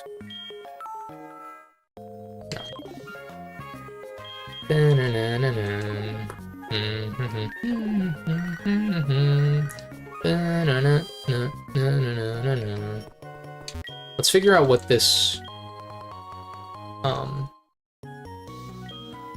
trade is. Goldenrod department store, where would that be? I'm assuming like towards the top.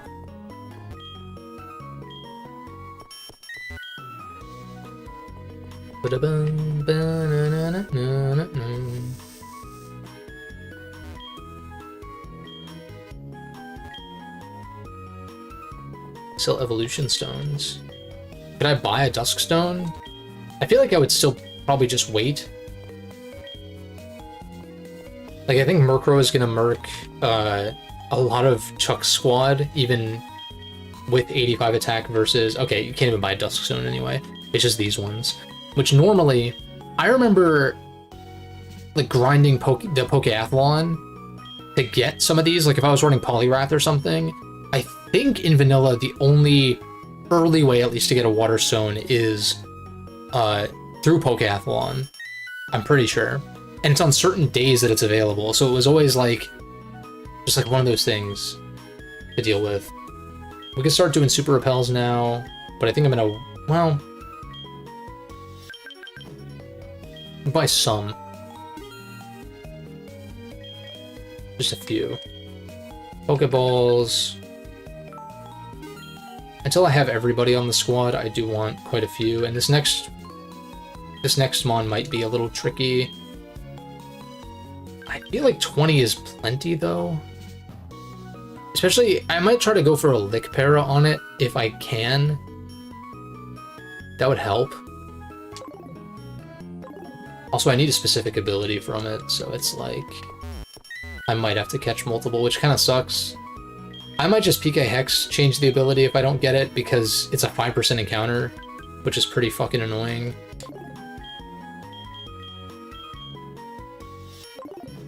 Let alone, like, getting the ability you want. So what is the probability of that actually 2.5% if it's, like, you know, 1 in 2 for, like, any given ability? So, yeah. I'll buy a few full heals, I guess, because that's what I'm going to be using anyway. As far as healing items, though, I'm going to keep looking for this trade. What do you sell? X items. No thanks.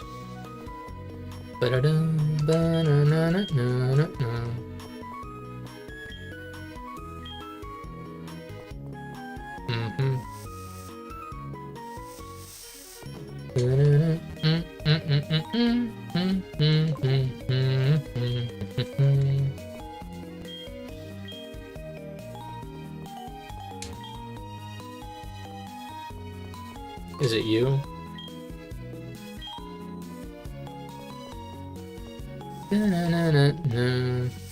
That NPC would have been a perfect opportunity to just hand you a Covenant Orb. But, yeah.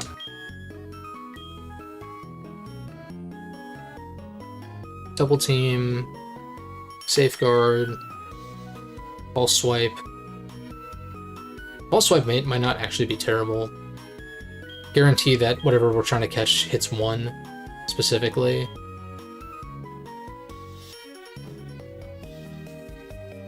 A light screen reflect. This is Brine. Solar Beam, Focus Blast, Fire Blast, Thunder, Blizzard. I don't think anything learns Focus Blast just yet. I don't know if Ghastly gets it. Gengar certainly does. I guess...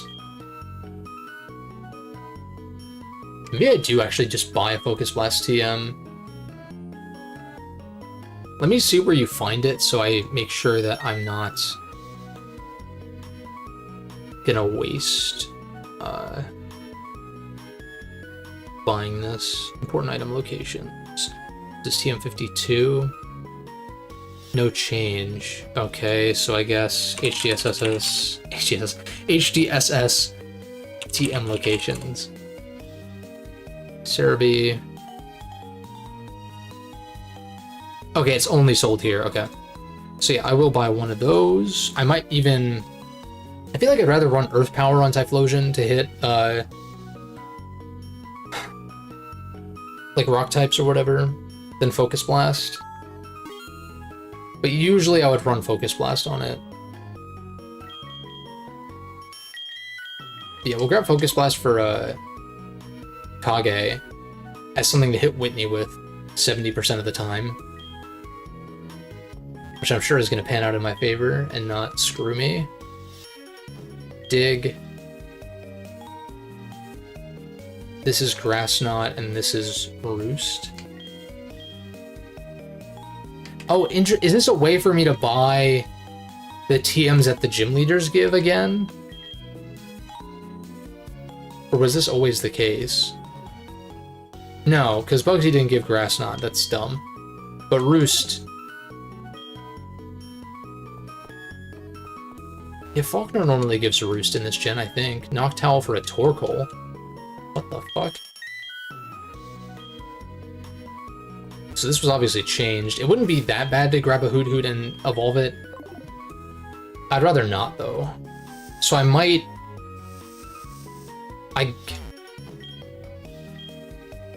yeah, we'll do the daily draw, why not? I can double back to, Violet City after the gym. After the third gym, rather. And double check there. Was it a Rhyhorn? Or something like that? It was some ground type, I want to say.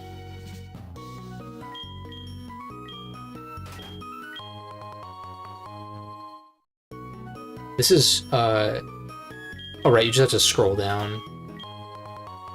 Which is the tricky thing. It doesn't save your cursor.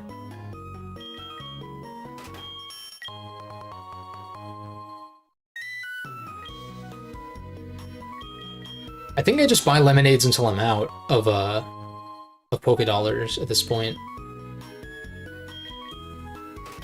I don't think lemonades are... I want to say they're not as good as in Gen 5. Like, I don't think they heal 80.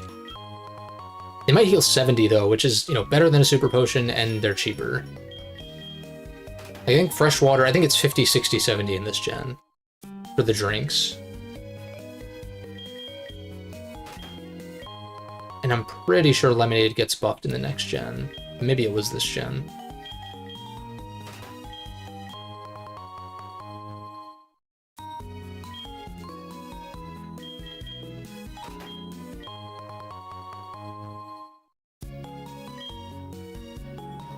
So yeah, maybe we'll be rocking a Haunter for a little while, which I don't mind. It kind of, like, it's so pointless if you can just evolve it immediately. From second to third stage, it's like, what? Didn't even get to use the second stage at all. Come on now.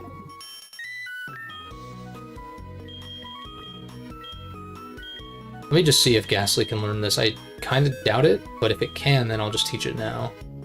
No. I bet Haunter gets it, though.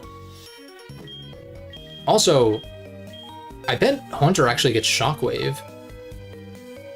Maybe. I think this is one of those cases where just the first form doesn't get as many access to as many powerful TMs. I think it's Grass Knot yet. Okay. Let me see. Oh, it does heal 80, okay. It's possible that was changed in the hack, but I just... Maybe I'm thinking of Gen 3 lemonades being less. Maybe I'm just incorrect and it was always the case. I could look it up, but I don't really care that much.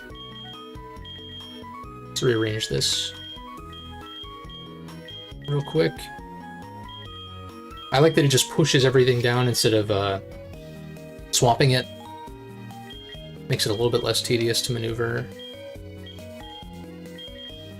Antidote, Paralyze, Heal, Awakening, Full Heal, Revive, Ether. Put these up top. Put these here, and we're good. Miracle Seed might not be the worst thing on Quilava to buff Cut, but I'd rather just take the buff on Ember. You can check out the basement, but I'm pretty sure we have to wait until way later to get the items that are down here.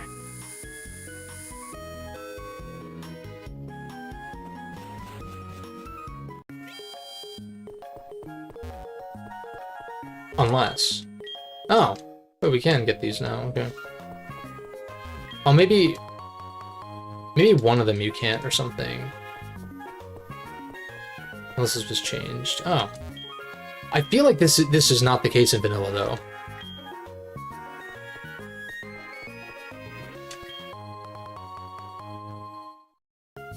And the way these NPCs function is so interesting. Because, like, he moves... This has got to be one of the few NPCs that...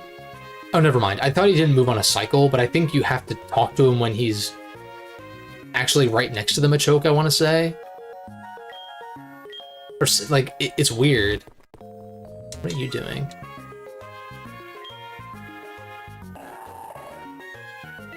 You bitch. Oh, wait, never mind. I apologize. Not that I'm running Rotom.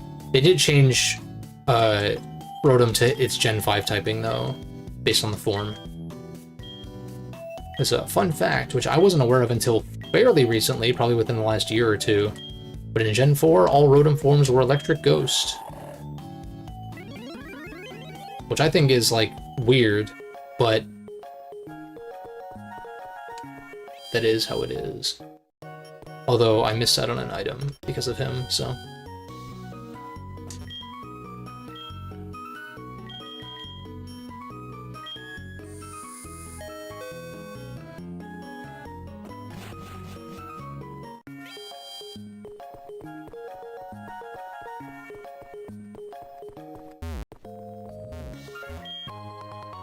A burn heal, wow! An Ultra Ball, an Ether, and a burn heal? Wow, amazing.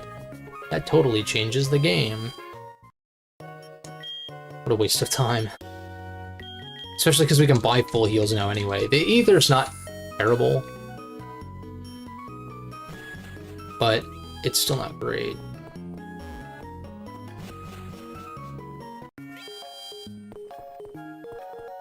We get the bike.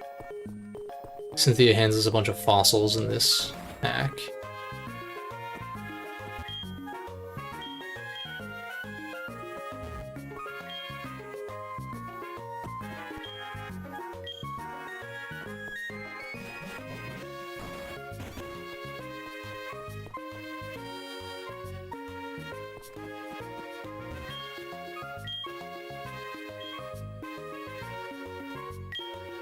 Oh wait, do I already have the bike and I've had it this whole time?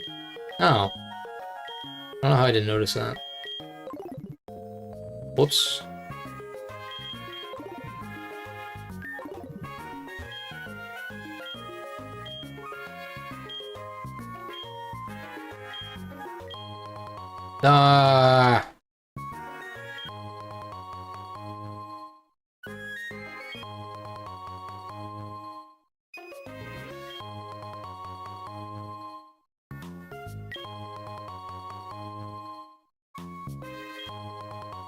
Well, this is free money, I guess.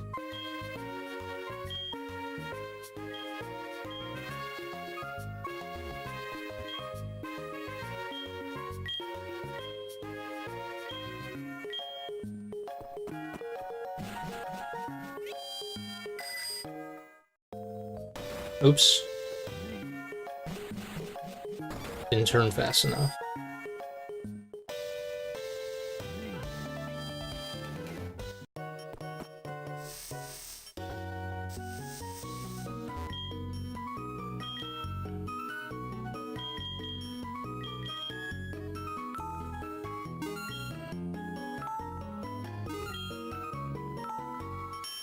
Can buy a lot more lemonades with this, though. And lemonades are going to be viable for a while. Because, you know, hyper potions are, like, so powerful and so expensive that it's not even worth investing in them until way later, but... Like, the inclusion. Yeah, I like that, more Gen 4 characters show up in, this Gen 4 remake. It's a nice touch. How much? Why did I go in here? Yeah, I don't have enough for like another powerful TM, so I think I'm just gonna buy more. I'm just gonna buy more lemonades.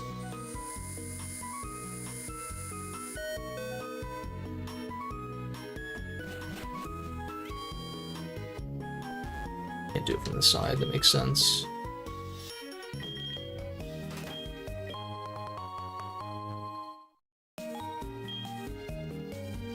Yeah, it really shows. Yeah, I like it, and it makes good use of the character models as well, being in the same engine and all of that.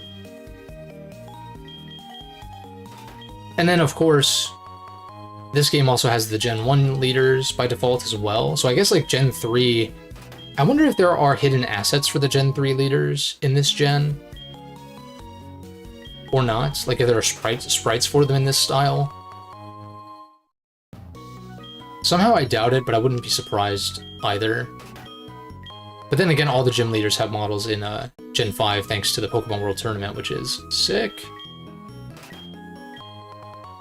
And is going to be the ultimate kind of goal of streaming these games. Like, it would have made more sense to stream this after Renegade Platinum and just like go in order, but I was kind of banking on Aurora Crystal releasing sooner than it is, which we still don't know. No updates on that, which is fine. Like, I mean, it's gonna take as long as it's gonna take. I had a feeling that it was gonna, I guess, drop sooner.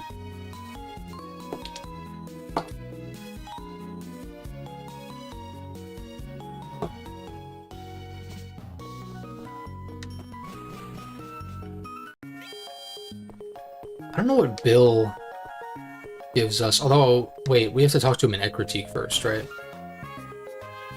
But I do wonder what he gives us, considering we got the Eevee from Cynthia earlier on. Also, I forget if it's a specific one of these or if it's either one, but Lyra fights us when we enter. So I want to be careful of that. Oh my god. There's a party going on in here.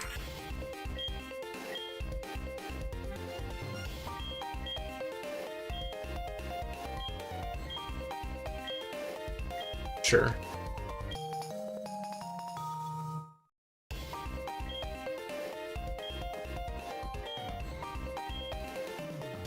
I don't think this lady was in the original game, I think. Smeargle, Tangler, Porygon. Of course, Flamethrower, Swords Dance. Yeah, just the beams, which are always good to have.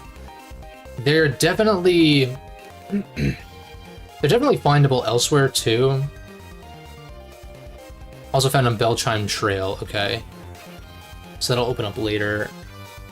Thunderbolt is 24, also found in a small shore right of Olivon Lifehouse. Is that the one that requires rock climb though? I wonder. Found on Ice Path, Ice Beam. Swords Dance. What TM is Swords Dance? It's one of the lower ones, I think. I guess I could just search for it. no change, so wherever it's normally found. That's fine. I think I'm okay. If anything, I would buy enough coins for a Swords Dance or maybe a sub for a certain one. Oh, what held items can I get? Probably like choice items and stuff. No. Just like literal garbage. Okay. Metronome's not terrible, I guess, but yeah.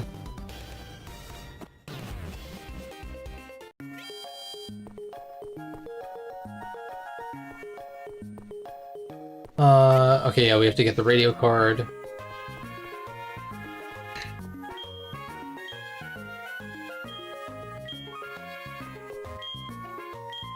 Answer 5 questions correctly.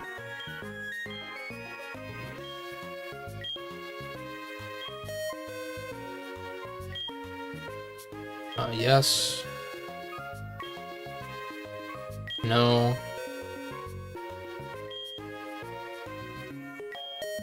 I always forget. That one always trips me up for some reason. The answer's no, right? Okay, I thought so. I don't know the actual, like... I don't know who the name of the host is, but I just, for some reason, remember no being the, answer to the last question, regardless of what it asked.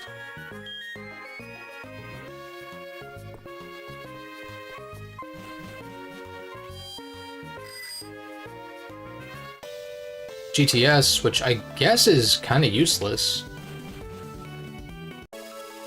in this particular format.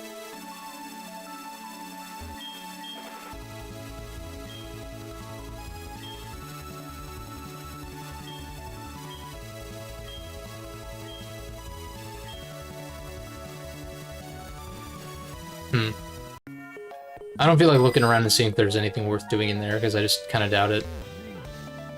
I don't know if there's anything at the station, old lady.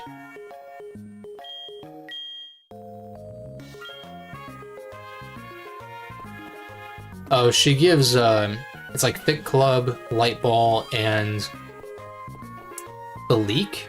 Or the Stick, or whatever it is for Farfetch'd. It's like that stuff. Name Raider. What's it called? Watering Can for Sudowoodo. But first, I think I head north.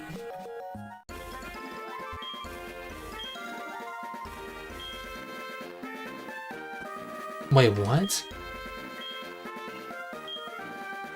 So being a backseat driver. That's funny. Yep, keep leading Ghastly. I think I'll just single battle still. Yeah, we'll clear this area up here, get our 4th party member, then fight Lyra. Are you Psychic Flying? I'm gonna look at the docs for this one. Normally I would just like click something, but...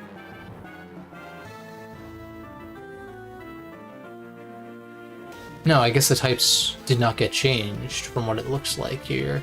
It has a Tinted Lens, though, which is a dope ability.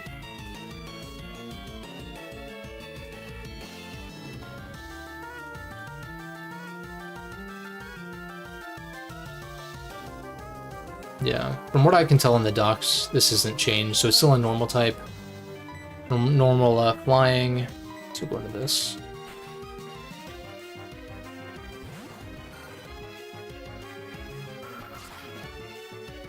Yeah, I think Flying and Rock... I think Flying and Rock are types that I don't... I think I'll have one Rock Resist on the team, but Flying I don't think I'm gonna have any actual resists for, which is unfortunate. But also just like... I don't think... It's kind of hard and also probably unnecessary to craft a team that resists everything. It's a good idea to diversify and all that, sure. But, this thing has high spit F, I think.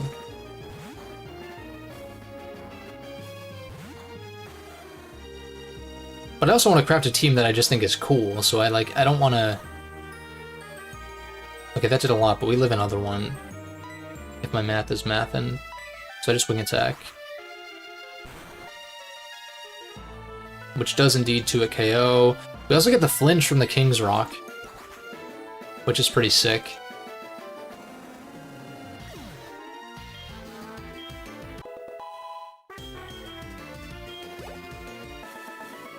I guess I could have gone into Ghastly to get some EXP there, but yeah.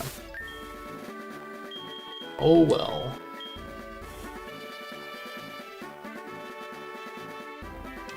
I almost kind of just want to wait to heal up.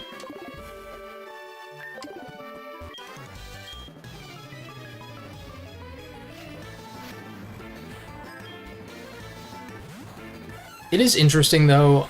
I know like Pokemon is based in like kind of the format of a traditional JRPG where combat is largely what you're doing. It's like, you know, combat, story.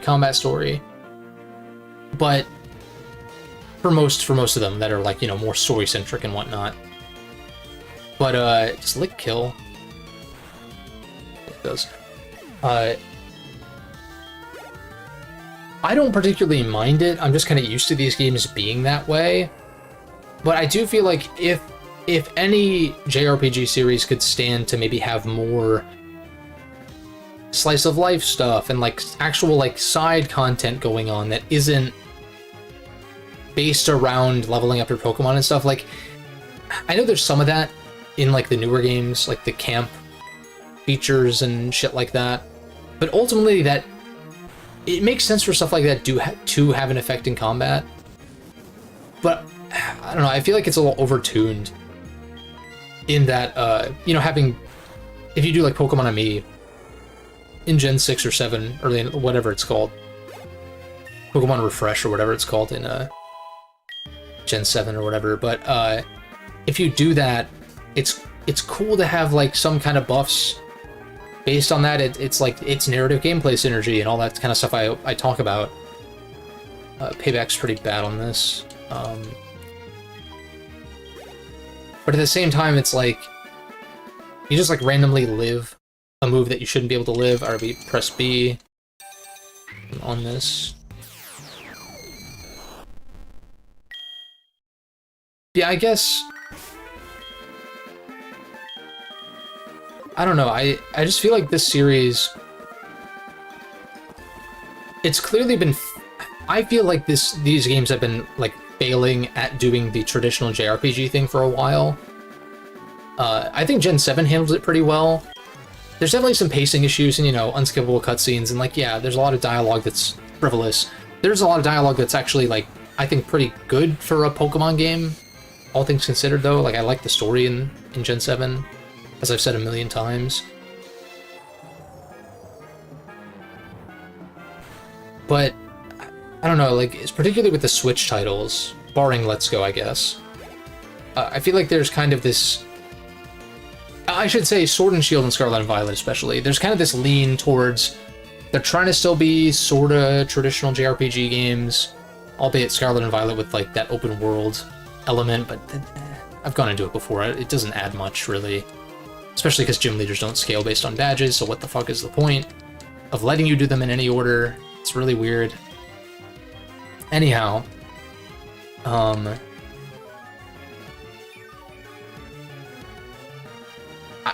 almost feel like if they want to do something different and like really bring the worlds back to life a little bit more, I feel like more kind of life sim elements would make sense, right? And I'm not necessarily saying that I personally want that out of a Pokemon game, but I'm also just kind of like I've kind of accepted that I may never like love a new Pokemon release or something like that. I've kind of accepted that. I'd love to be proven wrong. I'd love for ZA to be great. I'd love for, you know, whatever new releases to be great. I do want that ultimately, but it's like, I'm not so butthurt about it than, you know, like whine about it and be like, I'll criticize the game, sure, but I'm not gonna be like, oh, they're not making the games for me anymore. It's like I don't have plenty of other stuff to play. If I had to make a doubles, If I had to make a double soul with a Navi hub didn't get one with, what would you choose and how would you make it function? That's a good question. I think I would go with King Soul. I'm a big fan of Tora from BN3, and Kingman I think is just like such a cool, unique fight. So that's always one that I want to see happen. How would I make it function though? I guess it would either be, it'd probably be a break. It'd be a break style, break element style, no doubt, because that's what like Kingman specializes in. Is like, you know, he has these durable chess pieces on the field, and I want to say that his stuff pierces. Is there a piercing property in BN? I don't even. Regardless, I think break element makes sense for him. What would the gimmick be though? I guess you would probably spawn. I guess it would probably spawn a pawn or something like that, or maybe. I mean, I guess he could be an obstacle element Navi, like, you know, Colonel and like Junkman. But it'd probably be something like he could be a break element soul that that utilizes obstacle chips, sort of like how Shadow Soul is an invis soul in BN5 at least. It's a, what is it in BN4? It's something else. Or no, Shadow Soul's not in BN4. What am I thinking? No, Search Soul is the invis one in BN4 is what I was gonna say. But Shadow Soul in BN5 is an invis soul that uses swords though. Like I'd have to check. I don't think Shadow Soul has something special that it does with invis chips. It's just that's what you sacrifice to make it work. So maybe King Soul, you sacrifice a break chip, but your obstacles turn into pawns. So if you have like a rock cube or a wind chip in your folder, instead of summoning those, it would summon a pawn or a knight or something to that effect. Or a rook. Maybe it changes depending on which chip it is. I don't know. I feel like just changing them into pawns would make more sense. Or something like that. The charge shot... What would the charge shot be, though?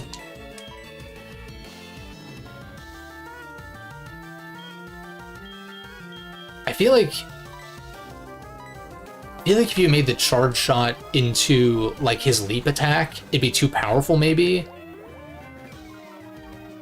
I don't hate the idea, though.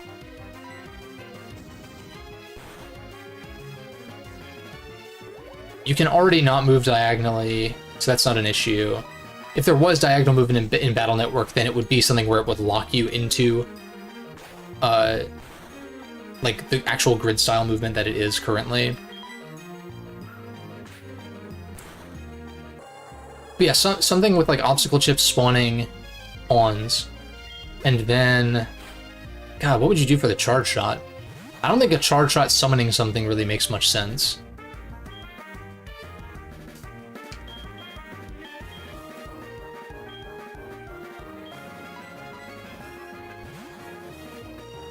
I'm trying to think of stuff that would be thematic.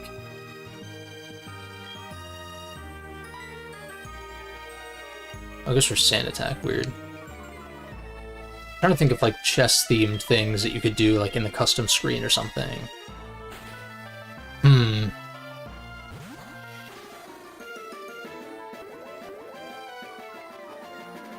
Maybe... Yeah, it could throw something like a Quake. That's another option that I was thinking. I wonder if I would give it like the splash damage that Kingman's like leap has though. Because I hate mini-bomb type chips in Battle Network. They're so hard to land.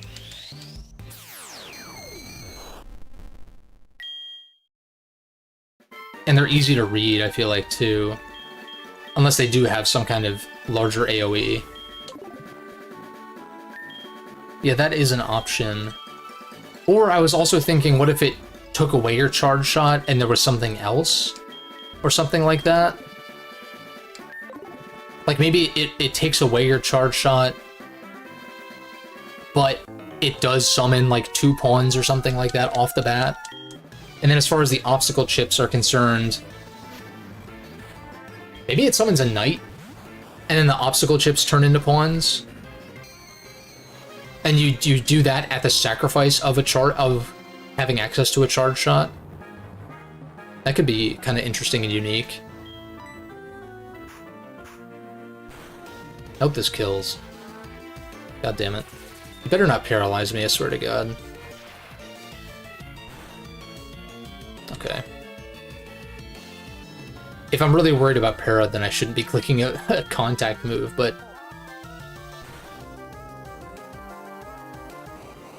I'll be switching out here in a second anyway. What else could you do with it? I was thinking something as far as like rearranging the chips on the custom screen, kind of like when you do a castle in chess, or like some of those unique moves and whatever. I don't know how I feel about that, though. I think maybe, yeah, the removing your ability to charge shot in favor of summoning a knight on the other side of the field would be kind of neat. Because there are ways to play around knight, like if you crack a panel or something, and have it fall in. I don't know if there's any other way to deal with it. You can just dodge it, I guess, but that is a pretty powerful thing to have on top of like a stronger charge shot. I'm trying to think of also if there are any other double souls that I would like to see from Navis that didn't get them. Obviously, Glide. I don't really... Glide is a cool design, I guess, but he's not like... I really just want Glide to get a focus if a BN7 happens, because he doesn't do shit in the original games. So whether he's a super boss or if you can get a double solar cross with him or both, I'd be down for kind of whatever. So it's like, yeah, like a Glide soul, I don't hate the idea of, but it's also not my first choice. What other Navis don't get a double soul? A lot of them got brought back. I guess, like, some antagonists, I guess, would be, like, the main option, right?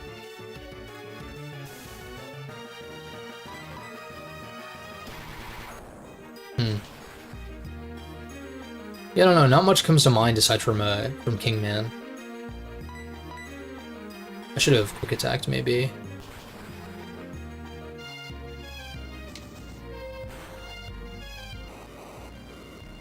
Kind of like how Aerosol's Buster gets replaced with Air Shot. Yeah, kind of, something like that.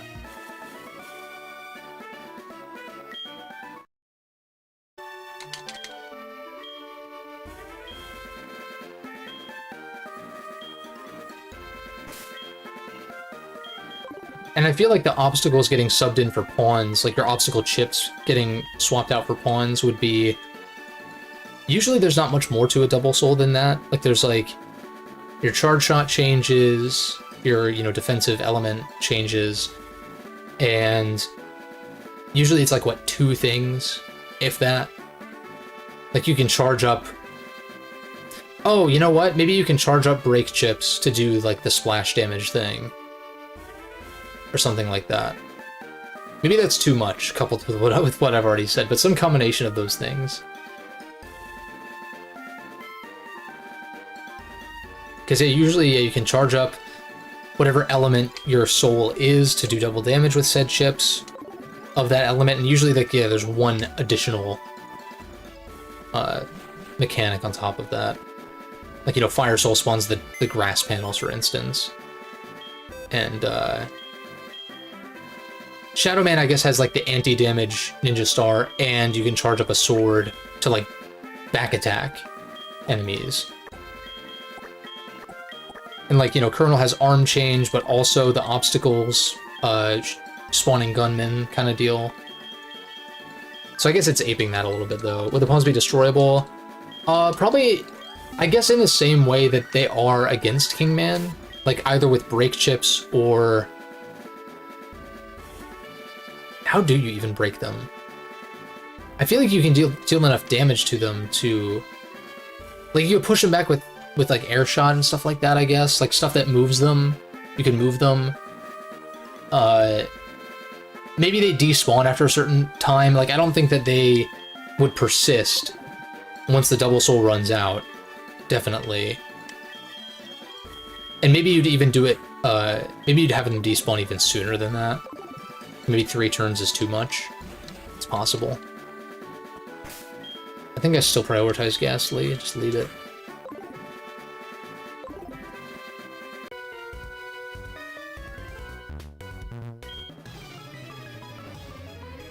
Or tank cannons, yeah, just like the usual stuff that can break them, I think. And then I think having them despawn, maybe even just after 3 turns, even if you have soul time in your Navicust. Like, there has to be some kind of limit on it, I would say.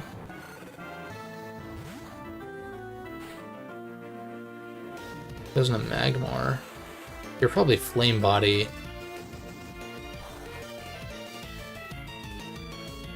Mr. Smoke Screen. He's smart enough to not click Fire Move on me, I guess. But I don't even know if this thing can touch me. Maybe it has Smog or something. Faint Attack.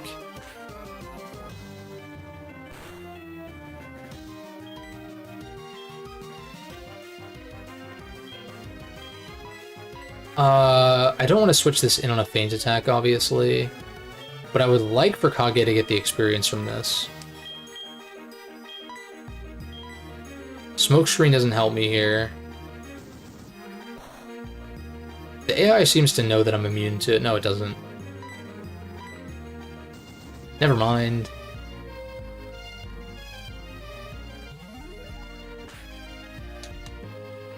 Maybe I pivot Murkrow.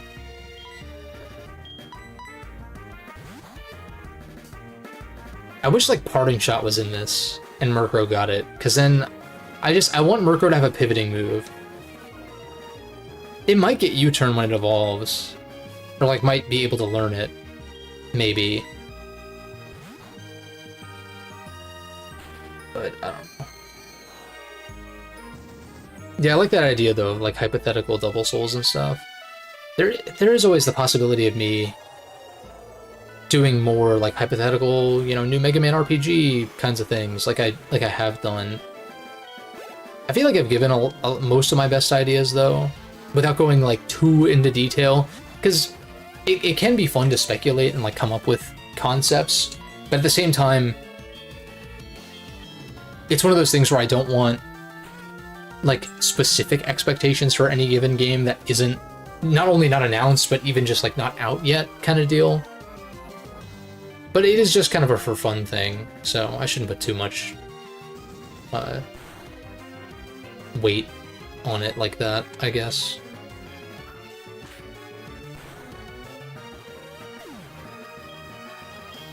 Yeah, I want a new Mega Man RPG as well.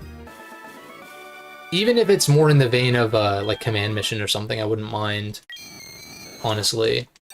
But ideally, it would be in the RPG timeline, yeah, with Battle Network and Star Force.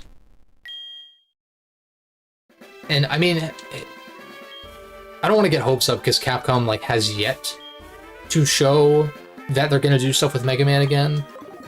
But if Metroid Dread can come back from the dead, then I don't see why Star Force 4 couldn't.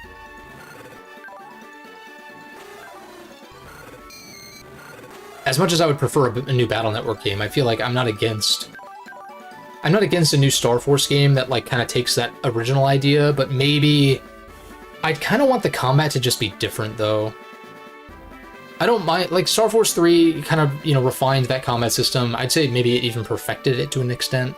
There's probably some room for improvement even from there, but I feel like at this point you go with something different.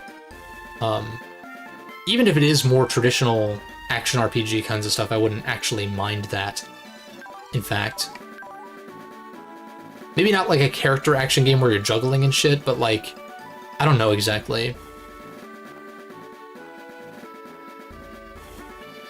Maybe like open world, third-person shooter kind of deal, or like semi-open world or something like that, where you have like a city.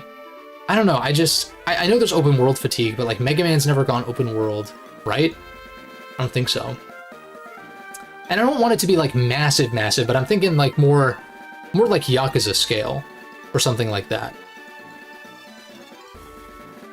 Where you have like a city or something like that. Maybe you can have some other side locations too that have loading zones. But I like the idea of having some central hub where like Geo is taking on bounty hunting missions or like whatever that initial thing was. You have to like, I don't know if they do this in the modern day, but it's like, you know, you're like running from the cops and shit like that as a rebellious teenager and stuff like that. Like, I don't know, there's so many cool options you could do, especially if it has a budget behind it, which I would want. If they went more traditional with it, then I guess you could get away with a lower budget, but I feel like it would have to be ambitious to a certain degree, and therefore they'd have to kind of put I'm not saying like AAA, but like you know, more like a AA title kind of deal. Which, like, I don't even know if most Mega Man games have gotten that as far as budget is concerned. Because typically they're just side scrollers, right? It's not going to cost that much.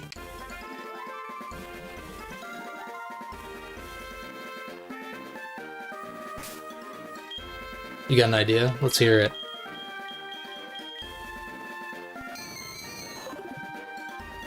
I do want to get this to 29, but it's a little far off, so I want to get Pele a little bit leveled up first. I like this intro theme, but you don't hear it very often.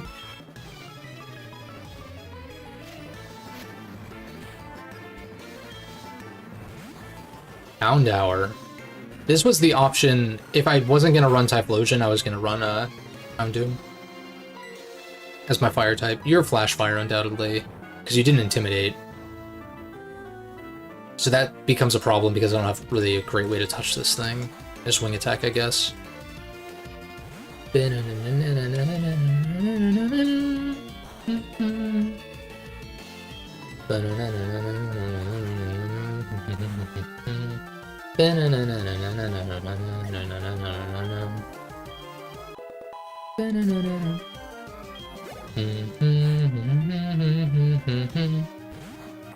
Mariana. Intimidate. Don't have a Dark Resist quite yet.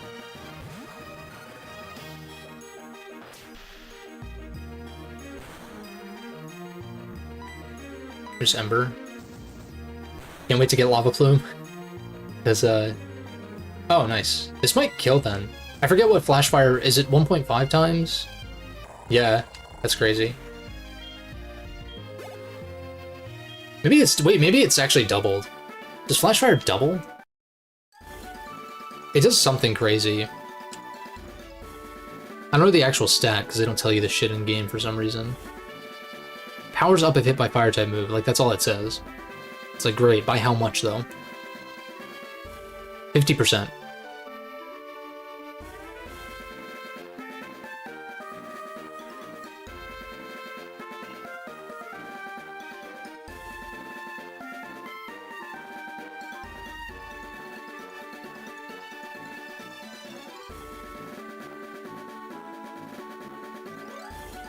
Okay, yeah. It's a 50% boost, which is still like kind of crazy.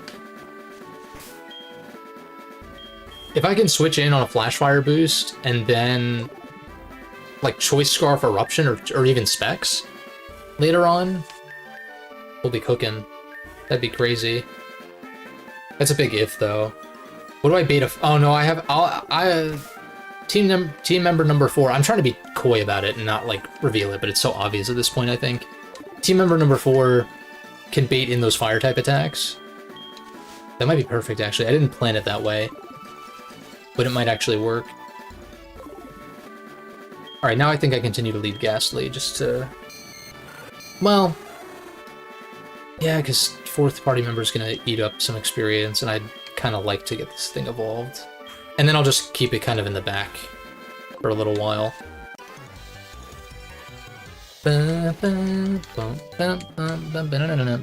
Bum, bum, bum, bum, bum, bum, bum.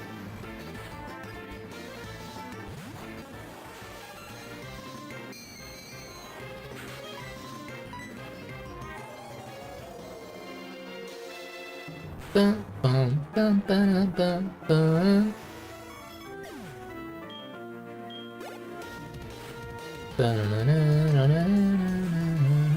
If I do evolve this into a Gengar pre-Morty, this thing is just gonna cook the entire gym.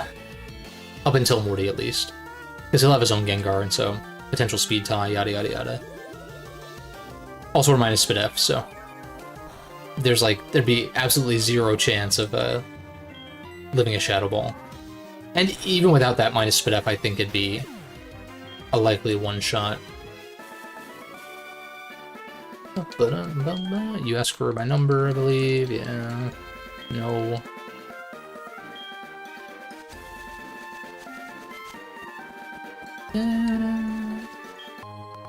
Moonstone doesn't help.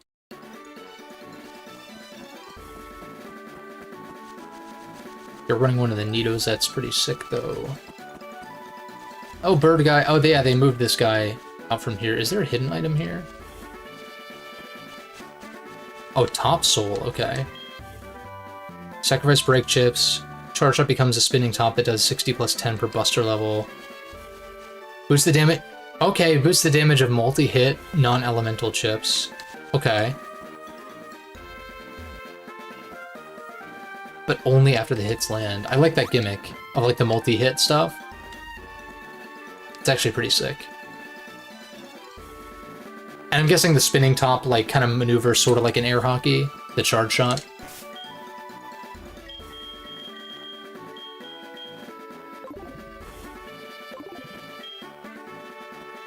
And hit the chips consecutively.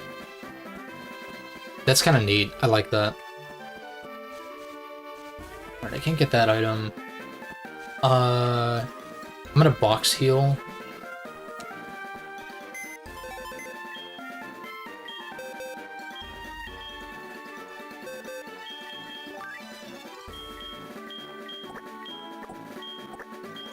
Pretty sure you do have to move them into the box to do this.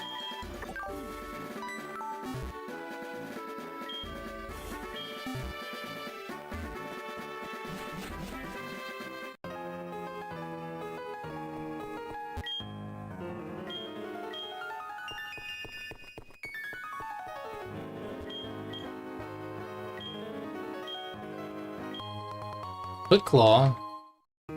Okay. I'm trying to think who that would be good on. Most of these guys are kind of fast, except for Murkrow once it evolves. But for now, it's pretty quick. My fastest member on the squad, in fact.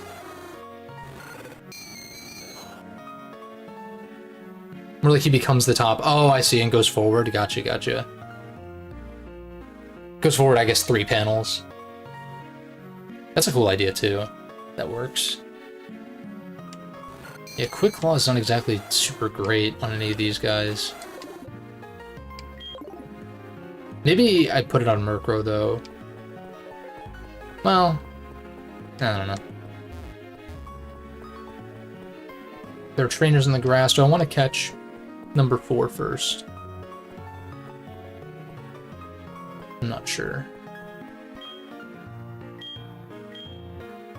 Could just throw the top 2, yeah. It might be cooler for him to do it himself, though. Because that would also be an interesting reference to how it works in the classic games.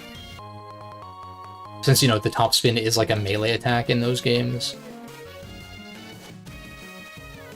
And it feels awful to use, but it also shreds the final boss's health.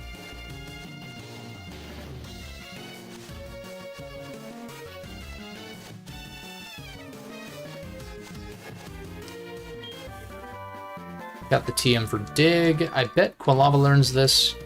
Don't know how useful that is really going to be, though. And then... it was like, I thought there was another item over here somewhere.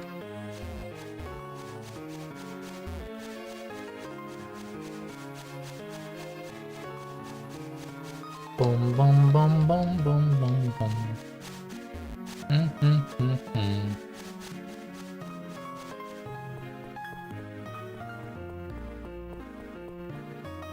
as far as non-story-centric Pokemon games go, I feel like this has got to be #1. I always go back and forth between, like, this game... I feel like... Platinum's really grown on me a lot. Like, it was always one of my favorites, but I feel like it was more like a #3, or like kind of lower in the top 5. I guess Renegade's kind of changed my mind on that, because I think that hack is so fucking good. But I guess if this game got that same treatment, it's like, how would I feel about that? I don't know. But it's usually between, like, this and Black and White 2 for me. But, like, obviously, you know, the story's lacking here. There's some issues with level scaling and stuff. Like, Black and White 2 just doesn't have those same issues, really. In fact, for a Pokemon game, I don't think Black and White 2 has very many issues at all. It has, like, one of the best regional dexes, especially to that point. The level curve is pretty solid. I guess one downside is that in Vanilla, the gym leaders only have 3 Mons, unless you're on Challenge Mode, in which case it's only 4. So, like, the fact that that doesn't ramp up is, like, it's a really small thing, but it is something.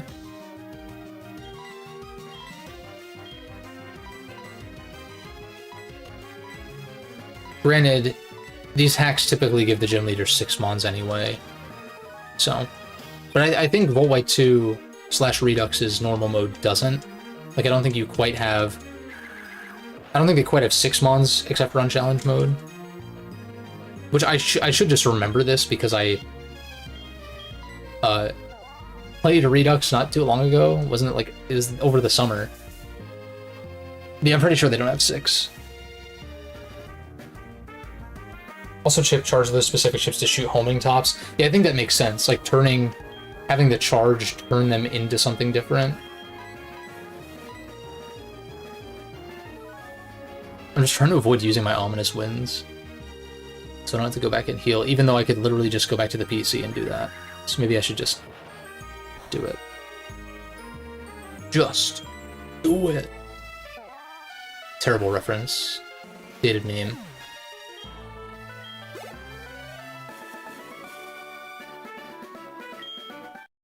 Ba-da-ba-ba-da-ba-ba-da-ba-ba-da.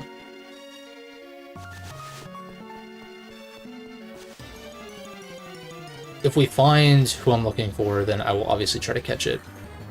But I'm not, like, attempting that just yet.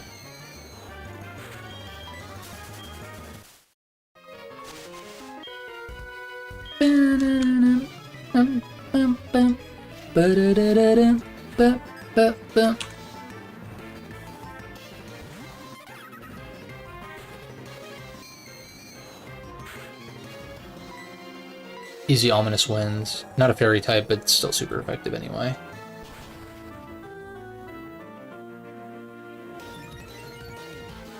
Nice boost. Hell yeah. I'm just double checking something real quick. Yeah, I guess... Let me... There's not a great way to get around this, but... Yeah, there is a certain move that would be nice to have. But I would have to purposefully not level up this 4th member for a while, like until Olivine.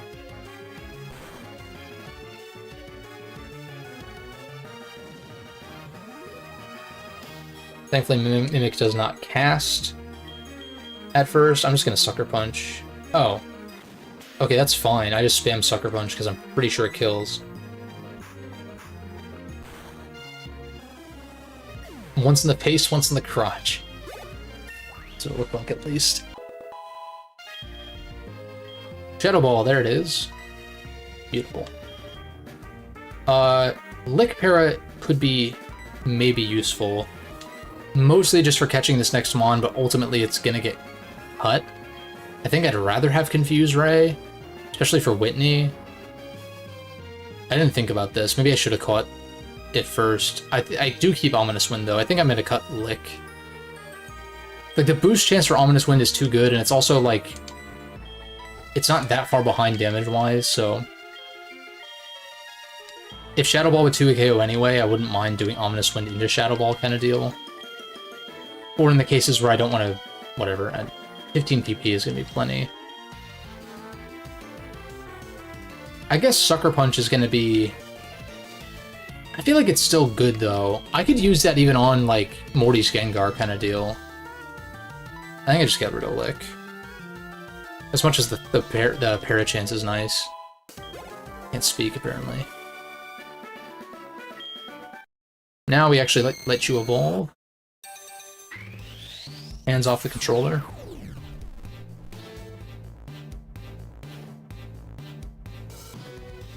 Lit. I do like in, is it the Gen 3 sprite? He has like a glow, like kind of a outline, like a red outline? Or something like that. Nice. Yawned loudly. I bet he's exhausted, actually. It's lit, though. Haunter's got a cool design. I mean, this whole line is great.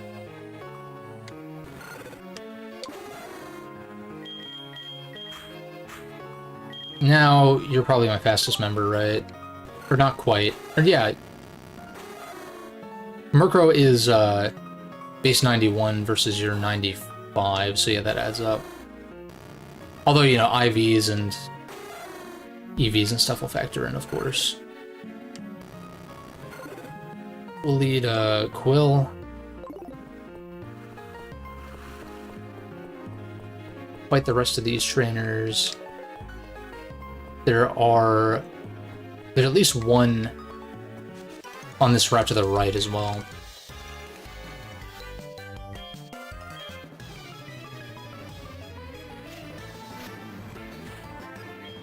Four Mons, okay.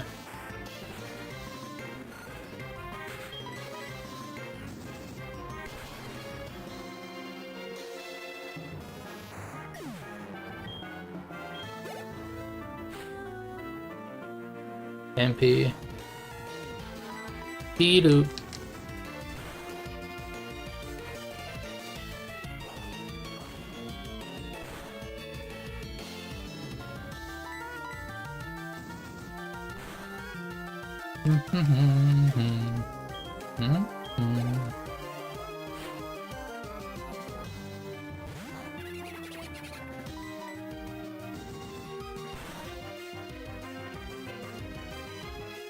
Poison Sting. I was gonna be like crit poison? Crit plus poison? Or nah? Skitty.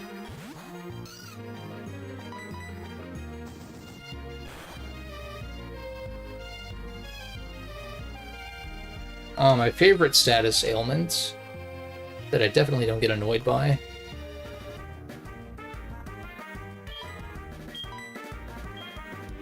That is a nice thing about the GameCube games, being able to call to wake your Mons, because it's like they knew that sleep is a bullshit mechanic.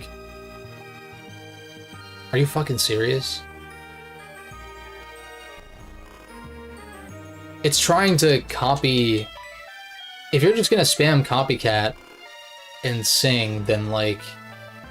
Yeah, exactly, you're dumb.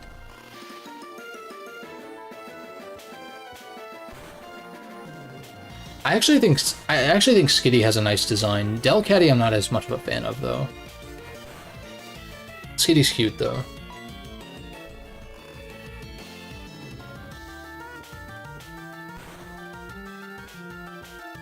Also, Delcatty sucks ass, so...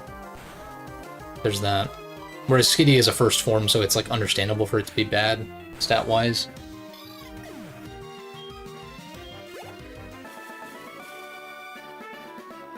And that's what I mean, it's like when I was a kid, I had this idea of like, of course you'd have Pokemon that are on your like competitive squad that you're actually gonna battle with, but then you'd have ones around the house or whatever to like help out with shit.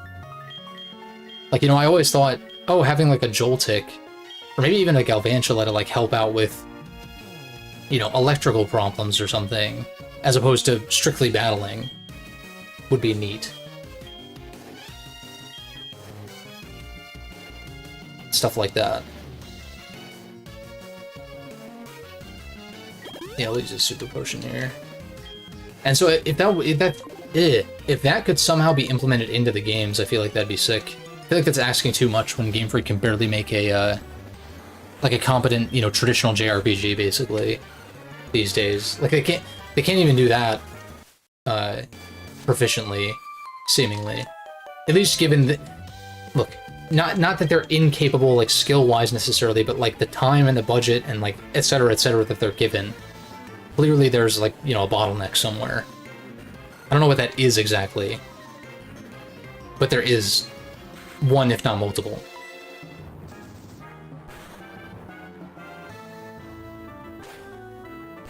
Stab headbutt. Yeah, that does. Oh my! I was gonna say, I know this is gonna do a lot, but there's. I was like, there's no way that wasn't a crit, and it was. JRPG that follows Ash's story. Yeah, I guess they could take that route. I don't even. I just think it'd be neat if there was like. Maybe this isn't the best comparison, but I think of like Stardew Valley in particular, where it's like a little bit like not necessarily the farming thing, not necessarily the romance thing, but just like something a little bit more like slice of life, I guess, in that way. And again, I'm not even necessarily saying it'd be something I'd be super into, but I'd like to see it attempted. Like, as little interest as I have in Pal World, I think that the idea that you can have your you can have your pals, like, do things outside of just battling, I think makes sense, and I think, like, should kind of be a no-brainer in a sense for, Game Freak to do. Take a squad photo or what?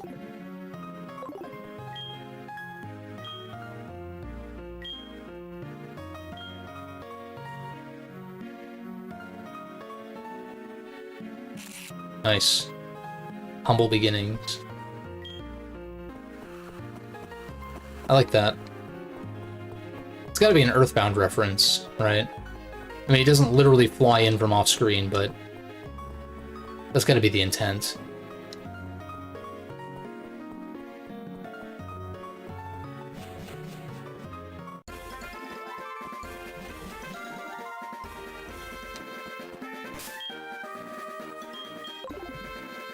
I will lead Murkrow, I guess, because he's the furthest behind. And this is a Psychic Tick trainer, so this will work out. And then we'll catch number 4, go fight Lyra, clear the underground, and I mean, I guess I could fight Whitney. I don't know. Maybe I'll call it after that, though. Maybe. And we just start immediately with the gym. Especially because, well, yeah, maybe that's for the best, because I think catching Scyther might... Which, spoiler alert, it's a Scyther that I'm trying to catch. Wow. It's almost like I mentioned Bug Steel types earlier, and, etc. and so on. But yeah, trying to catch a Scyther might prove to be a process. I think I will just catch the first one I get, and if it's not Technician, I'll just change it before next time, instead of just like running around trying to find one specifically that's Technician on a 5% encounter. Like, I don't know. No, I do know. That shit's annoying.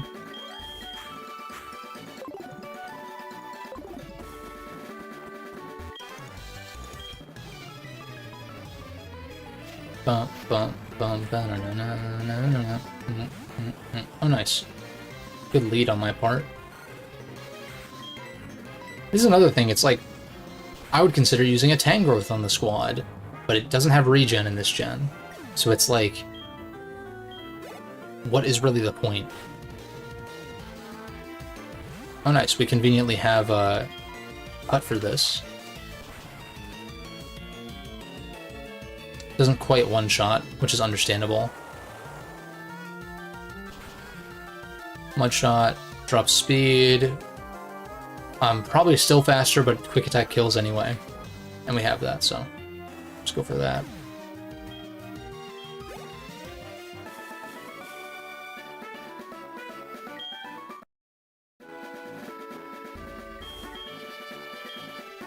No. Some of these could be useful, but I'm just like this one alone is getting annoying.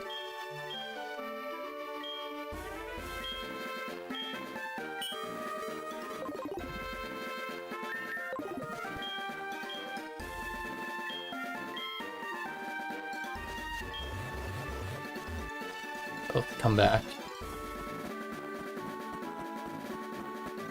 I think that's it for trainers on this route. So we'll pop back into the national park, try to find a Scyther. Like I said, I think it's a 5%.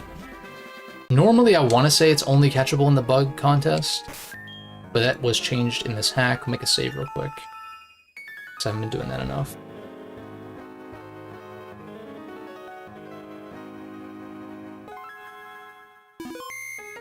I guess depending on how long this takes, this could be the last thing I do, or I could fight Lyra and clear the underground. We'll see. Beedoop. Also, real quick.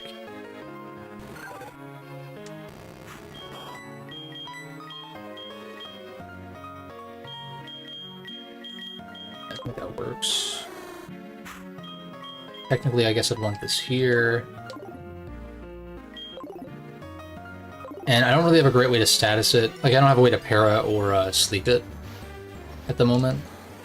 So I'll just have to rely on, I guess, chipping it down with, like, quick attack or something. Just, like, something to be safe. Bum, bum, bum, bum, bum, bum, bum, bum, da, da, da, bum. I'm just gonna triple check while I try to run around at the same time. Heracross. Heracross is a 5%. Heracross was another option. There's another fighting type I want to use, though. And I don't know, like, I kept going back and forth between Heracross and Scizor, as one tends to do, because they're both dope, and they're both good. Ultimately, I think I prefer Scizor, but they're both so cool.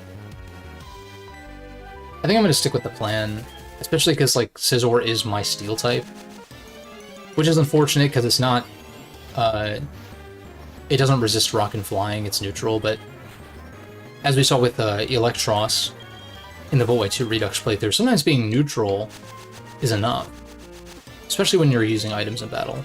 Like, you're not going to get one-shot by anything that isn't like a fire move in Scizor's case. Oops.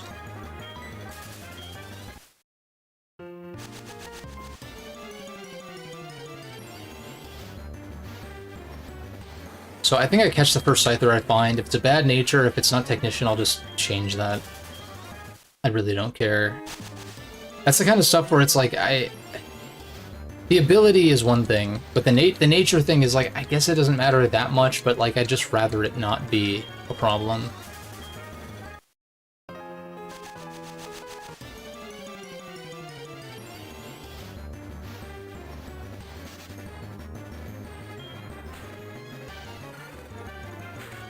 Like, I think IVs and natures are nice for giving Pokemon some sort of identity and stuff like that, but at the same time, part of me almost kinda wishes that IVs in particular weren't a factor. For competitive, I think it makes sense, but then again, like I was saying, they're usually all 31. Obviously, if you're like grinding in on cart legit or whatever, maybe you don't have all 31s, maybe there's some 30s or whatever, but fact of the matter is you're aiming for all 31s, unless you're running a Trick Room team, in which case you want 0 speed in certain cases. Or on special attackers, I guess you run 0 attack in case of foul play, I think specifically. Or confusion, I guess, is another one. It's influenced by your attack stat. Like, it's relatively niche things, though, but things that you want to optimize nonetheless. But yeah, if it's going to be... If a system... If the ideal result is just to have them all maxed, then it's just like, well, what's even the point of having these in the first place? And the reason is to differentiate each and every member of said species. And it creates some level of unpredictability as well when you're doing runs. Like if everything had maxed IVs or IVs weren't a factor, which I guess you would just say like everything has maxed IVs, then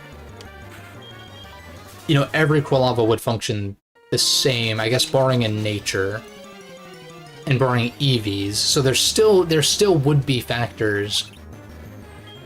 There still would be factors that differentiate them in the long run. And the nature would be something off the bat as well. But IVs they do kind of matter in the long term, but not so much that I really care. I just leave them as is.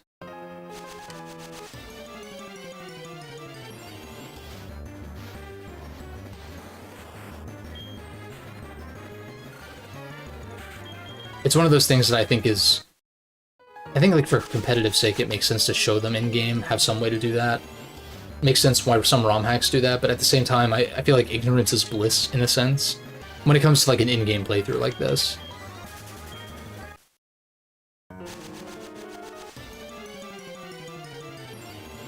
And part of the reason why I care about the nature is because like it does tell you. And I think it makes sense for it to tell you, but if it didn't tell you, then again, it's like an ignorance is bliss thing. You wouldn't know. And therefore, I probably wouldn't care. Although I have said that I feel like it's more interesting to not have a neutral nature, but I don't really feel compelled to change Quilava or Murkrow's nature, currently at least, because it is neutral. It's like there's no... If like Quilava was minus special attack, I'm just like, no. I'm just like, I'm not doing that. Like it just makes... It is like strictly worse in that case. And yeah, if you're running a pure special attacker, then a neutral nature is definitively worse than modest nature in that case. Because, if you're not using any physical attacks, then it doesn't hurt to have a minus attack nature. But, yeah, it's just one of those things.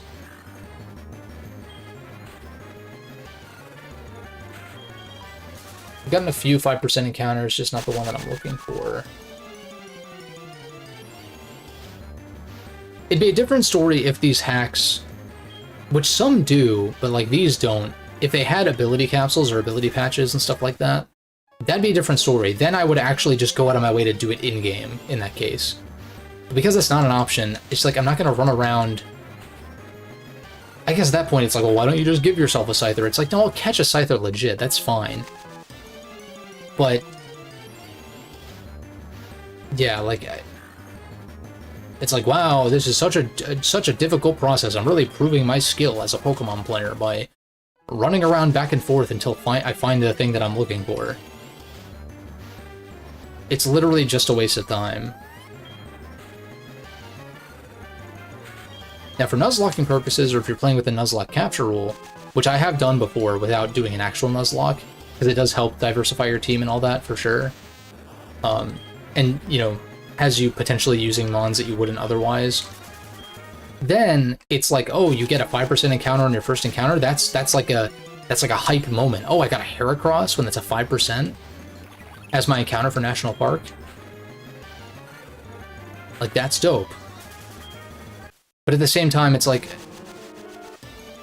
on the other hand, it's like, what if the Pokemon were in the overworld and you could just, if you spot a Scyther, you just go up to that instead of having to enter battle with a million other shit mons that, like, you don't want anything to do with, right?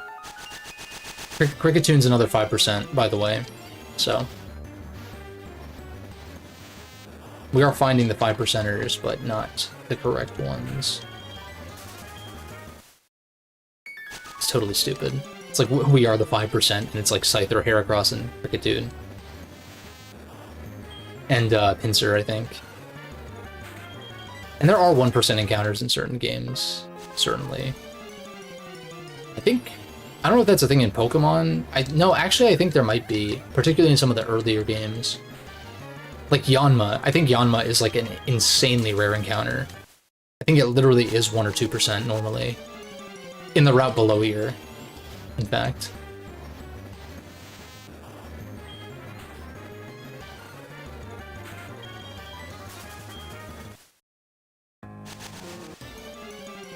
I don't think the remaining 2 party members are going to be... I don't think those are 5% encounters. I think they're closer to like 10 or 20, which is much better.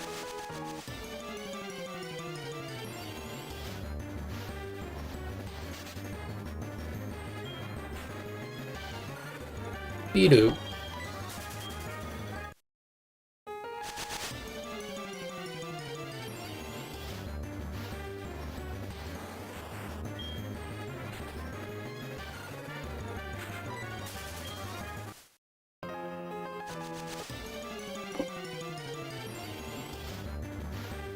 There it is. Alright, just gotta make sure I don't kill it. I can just quick attack. A few times. He has false swipe.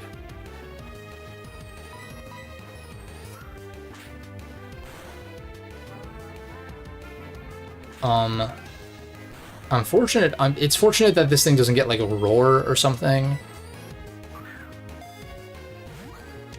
Throw a ball at 50% and just see... Yeah, okay. I do seem to recall this having like a somewhat lower capture rate. I might even click Cut just to really be careful here, because it ×4 resists. Yeah, I don't mind that. I just really don't want to risk killing it. Which I guess is fortunate I don't have Flame Body, which is never an option with Typhlosion, but just saying. As far as abilities I could have.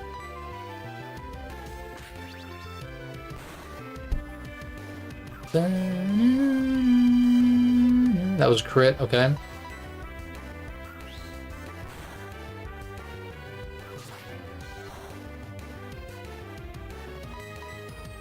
I do think the method of capture in like the Legends games is a step in the right direction. It's not quite like, you know, slice of life kind of deal, but like it is something where it's like, okay, you're not battling to do something. Like that's not always the solution. It's like, because in these games, it's like even to catch something requires a battle, requires combat to some extent. And it's like, I just don't know that that's totally necessary. Like the method of capture, especially with legendaries, never really was great, I feel like, because it's just the same process as like you weaken it, you throw balls until it stays in, and you know, don't die, basically. But I've mentioned this before, I like the idea of, for legendaries especially, you fight it, you kill it, but it's like a boss, where it's like maybe it gets a boost, kind of like the totem Pokemon in Gen 7. But when you eliminate it, then you earn its respect, and then it opts to join you. And then maybe you can select which Pokeball you want it to go into. It's just a much more interesting method than just catching it like literally any other Pokemon. I usually name these after like Iron Man, because it's like, you know, the red suit, we call him Stark. I don't hate it. Could also be a Bleach reference if you want it to be. Or Game of Thrones, I guess. Faulkner's like, you got a flying type Pokemon, nice. It is Swarm. Yeah, I'm just gonna change this in PK Hex. Not a terrible nature either, but also not amazing. With the minus defense, but plus attack is good. Probably just change it to Adamant. And I guess at that rate, maybe I would just change Lava and Murkrow to something beneficial as well. I'd probably want plus speed on you, if anything. And then this... I don't know, he's kind of a mixed attacker for now, so maybe I just leave him until they evolve at least.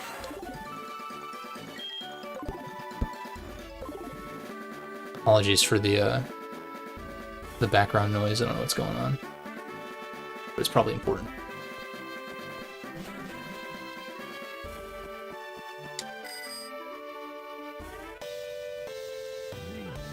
So we'll head on back, heal up. Where do you even get the EXP share in this game? How do I not know that?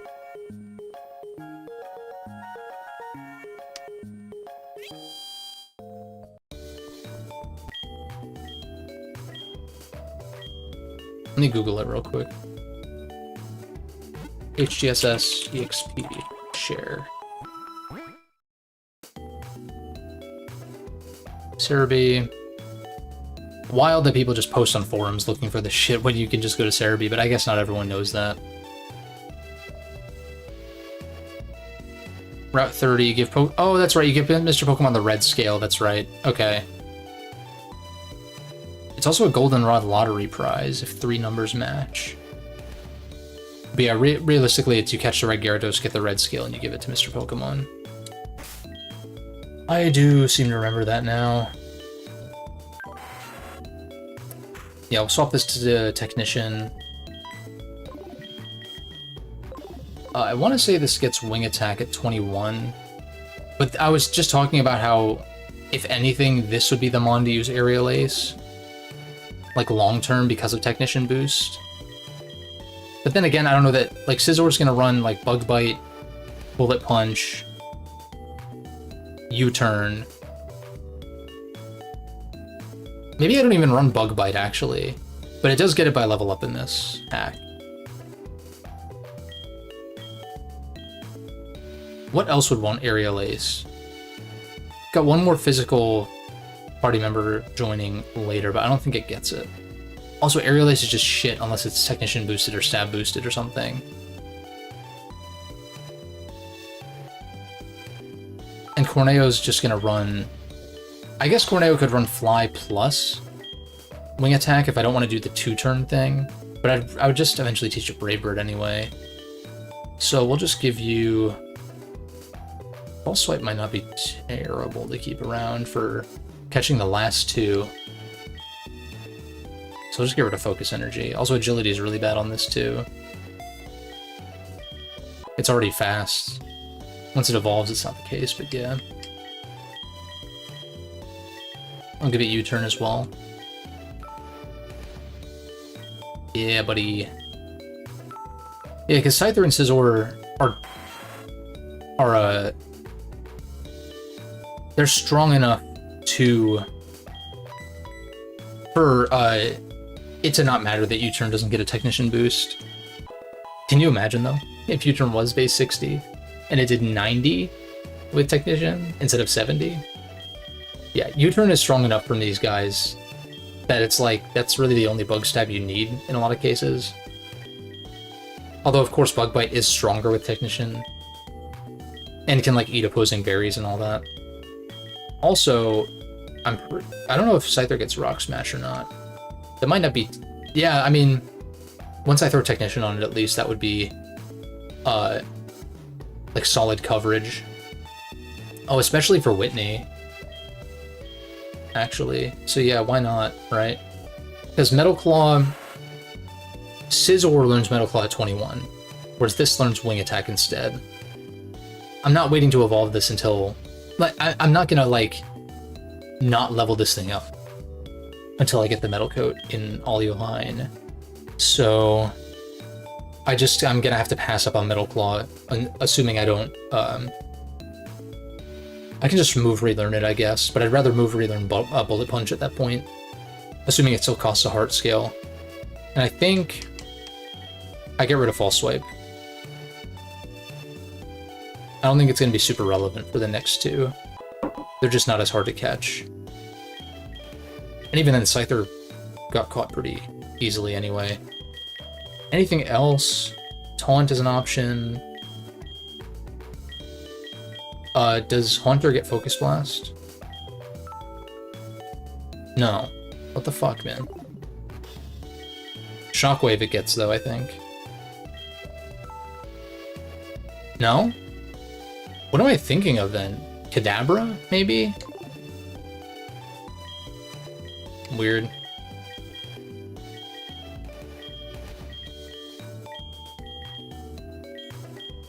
Shell Bell.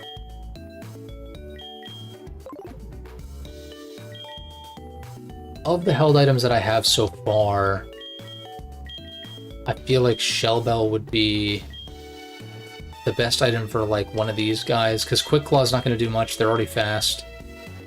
Quick Claw and Scizor might not be bad, even though it has priority with Bullet Punch, but still. I'll give Shell Bell to you, I guess. And I don't know, it seems stupid to give this the Quick Claw, but I don't have anything better to give it for now, so we'll just do that.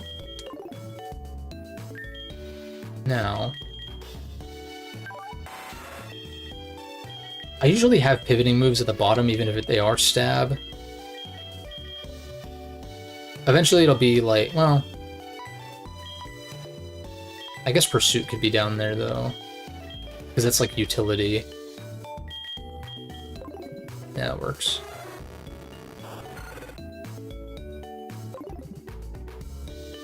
$28. I guess I want to switch train this. And it is convenient to have Scyther know Rock Smash, because then once we can get past Sudowoodo, we can go back and do some Rock Smashing to get some items around, like, the Ruins of Alph.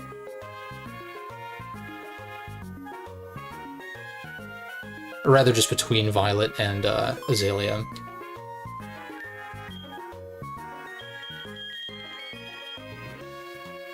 I think I'm gonna call it here. No. Let's fight Lyra real quick. Again, I forget if she procs.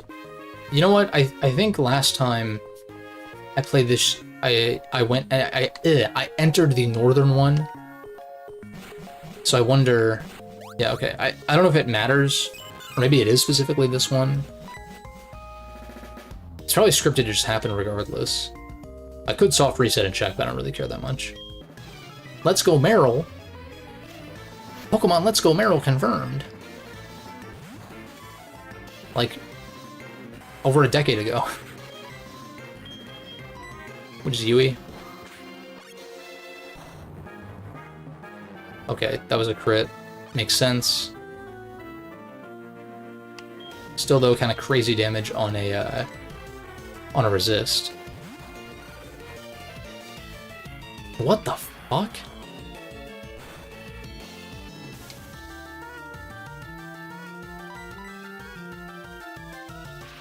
I guess it makes sense that she bought the TMs from the department store.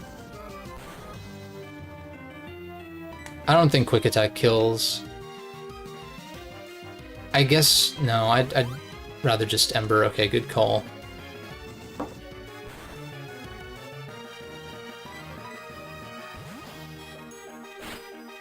You have a Ninetales with Flash Fire or what? Because that's kind of scary. Oh, fuck me.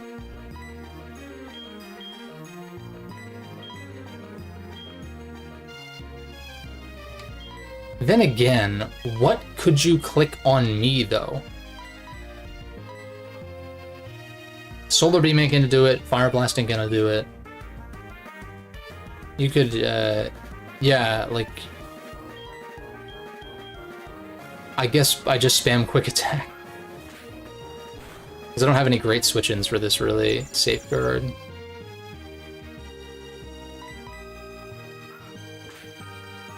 It'd be great for Scyther to get this experience, but he's so behind.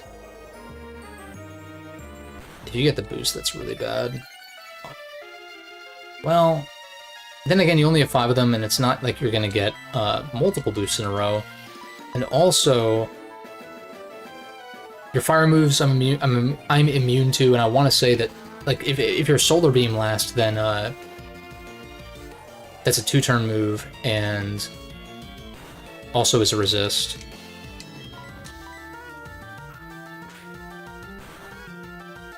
Oh my god, that does nothing. Your Confuse Ray last, of course. Wait a second, though. It's not gonna go for Fire Move, right? And I have Hazeruni on you. So it's a little scary, considering you're Flash Fire boosted, but I don't think you're faster. It goes for Ominous Wind. Or no, you're +1, so you might be faster. So I'm a little nervous about this. But I still just Haze. This is gonna kill me easily. If I miraculously live, then, yeah, there's no fucking way.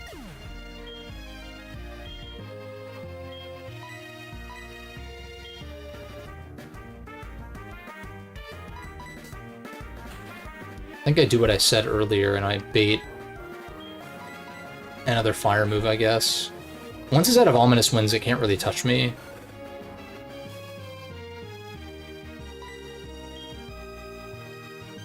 Also, I could Smokescreen it once. This is one of those things with, like, accuracy. This goes for SMT as well, actually. It's like, well, things, like, certain moves might have lower accuracy than 100%, but if you get one agility buff or one agility debuff in SMT, or in this case, accuracy, or, like, evasion buff or accuracy debuff, then that makes it, obviously, so it's not like, there is at least some chance that they miss. It's not great, but it's something. So it's never a bad idea to just, like, throw one Smokescreen out there at least. See? If I didn't do that, then that would have guaranteed landed, and potentially gotten a boost. This is probably, like, super obvious shit, but I like little applications for those kinds of mechanics. Even if they are niche. Can we not do this? Oh, I think you're out of Ominous Winds now, so I think I just wall you forever. Assuming I don't keep hitting myself a million times in a row.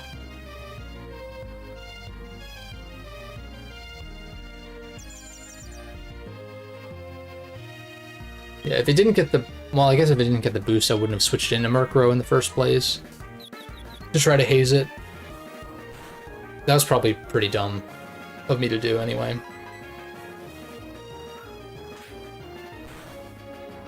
And this is what I mean when I'm like... If anyone's like, oh, you'll use items in battle, or like, nice spamming items in battle, it's just like, well, what the fuck do you want me to do here, dude? What the fuck do you want me to do here, man?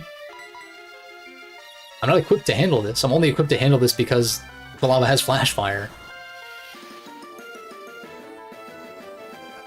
Not that anyone's saying that, but it's just like... You know how people be on the internet sometimes. You know how it be. Nice.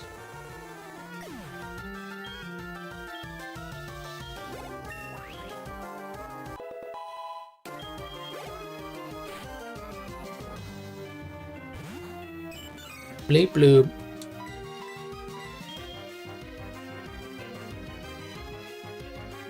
This thing could be Sap Sipper, I guess. It's more than likely huge power. At least I think Sap Sipper's an option on the Marrow line. Maybe that's like hidden ability though. Yeah, because it's like Thick Fat. It's Thick Fat, huge power, and then I think Sap Sipper. Right? Yeah, hidden ability though. So Gen 5 and on. I was correct though. In a certain sense. And because Sap Sipper, I think, existed in this gen, it could have been coded in as a second ability over like Thick Fat. Because Thick Fat on the Marrow line is like so pointless, it already resists Ice and Fire. So I don't know why that is a thing, other than that they are, you know, thick as fuck, but... It's like, is that really the most appropriate ability to give them, though? I forgot you clicked Thunder. But it's also not Stab, so yeah, we do live. We're not Technician, so I'm just gonna U-turn on out.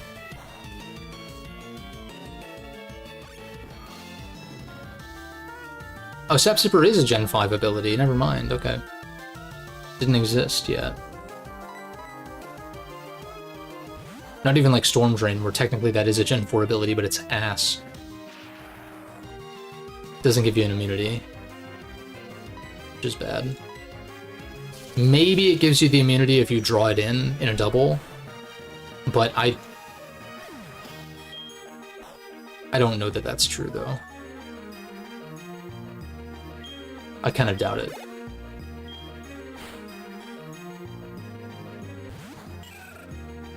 Roselia... Shadow Ball this.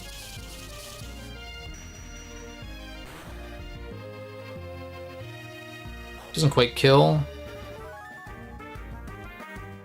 This is where a spell tag or something could come in handy. Or even like a life orb, I guess. Nice Sucker Punch. Utilization there.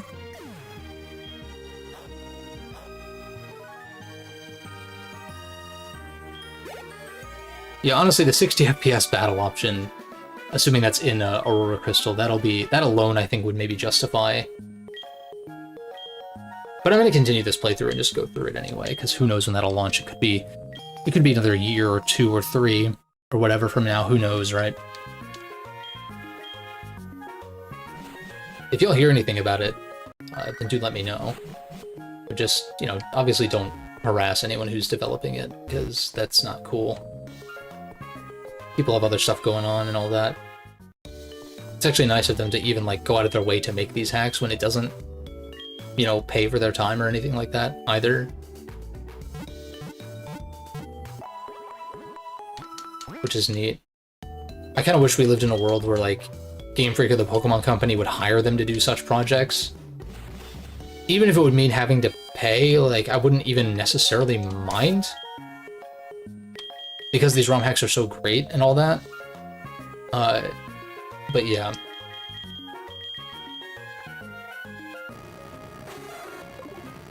There's some trainers in the underground that we can fight real quick. Just clear that out, and then all the regular trainers will be done, and then it'll be time to tackle the gym next time.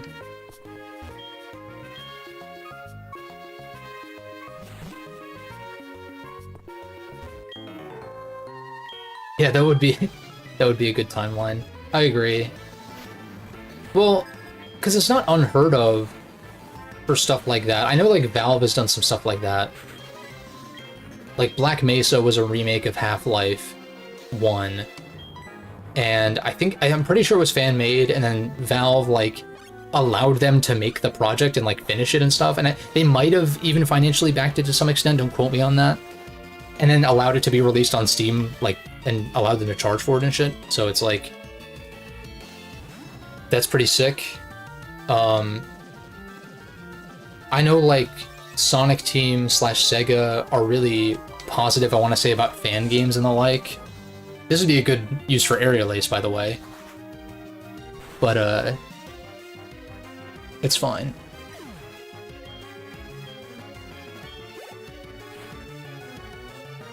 I feel like there's another example that I'm, like, forgetting. Honestly, I don't want to jinx it, so maybe I shouldn't say anything. But I was gonna say, like, the fact that these kinds of ROM hacks have been left alone is nice.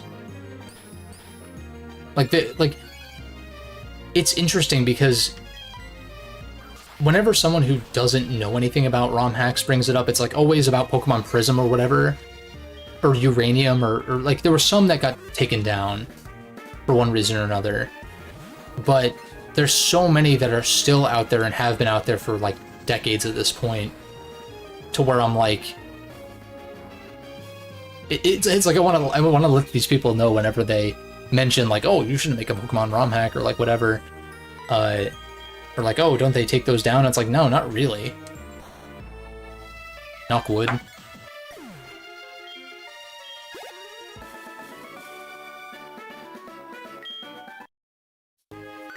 I wonder though, because sometimes, like, Crystal Clear got taken down, right? What the? Why is there like a little divot here? I think Crystal Clear got taken down, but that was an open world Pokemon game, so I wonder... At least I think it got taken down by like Pokemon Company. I wonder if that was because they had Scarlet in development in the oven and they're like, we don't want another open world Pokemon game on the market. So like, maybe if the ROM hack or fan game is doing something specific to what they're doing, like with Metroid 2 Remake, right, with another Metroid 2 Remake, whereas there's like Metroid Planets, which is the like fan-made Metroid 1 remake. There's like other projects like that. This thing might have rolled out. I might be in danger. What the fuck, man? Thunderbolt? I'd probably live because you're a licky tongue, but still. I think I stay in and just try to take the kill. That would have been nice on the first turn. But yeah, I think AM2R launched like somewhat close to when Samus Returns was going to launch. Or like it was like they were being developed kind of in tandem. Obviously one being a fan game, one being an official remake. So like in that case, I don't want to side with Nintendo necessarily, but like it makes sense from a business standpoint to like take, you know, it's their property first of all, so like it is their right to do it, as shitty as it is. But it's one of those things where like they were specifically making a Metroid 2 remake, and so it especially makes sense to want to take that down from their perspective, to not like compete with the official remake. And a lot of people would be like cynical about it and be like, oh, they were scared, or like, oh, AM2R is so much better than Samus Returns, and so, you know, of course they would, you know, whatever. But it's like they're just both two different remakes of Metroid 2 that, from what I understand as someone who hasn't played AM2R, both don't even quite capture the same like atmosphere that the original Metroid 2 had, and that's like the main thing Metroid 2 has going for it, is that atmosphere, that very unique alien claustrophobic atmosphere that in some sense only the original Game Boy could really do to the same degree. All that's to say, I think Metroid 2 plays pretty clunkily, and I'm not like the biggest fan of it, but... And I have like I did finish it this summer, I did beat it. With some save states here and there, but nothing super egregious. Just to like get to the end of the game and just like see it, you know? Even beyond that, there's definitely some things that I wasn't a fan of. But to accuse Samus Returns of not capturing that atmosphere and then but not point that at AM2R as well would seem odd to me. Because they both, like, AM2R is very, you know, Game Boy Metroid coded, which is fine, because those games are solid. Zero Mission and Fusion, especially the way they play.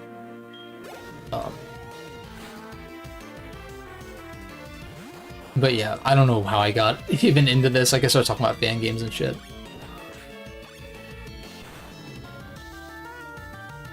Nice. Scyther putting in work. Oh, I have to switch something in? Even though I think this is last, right?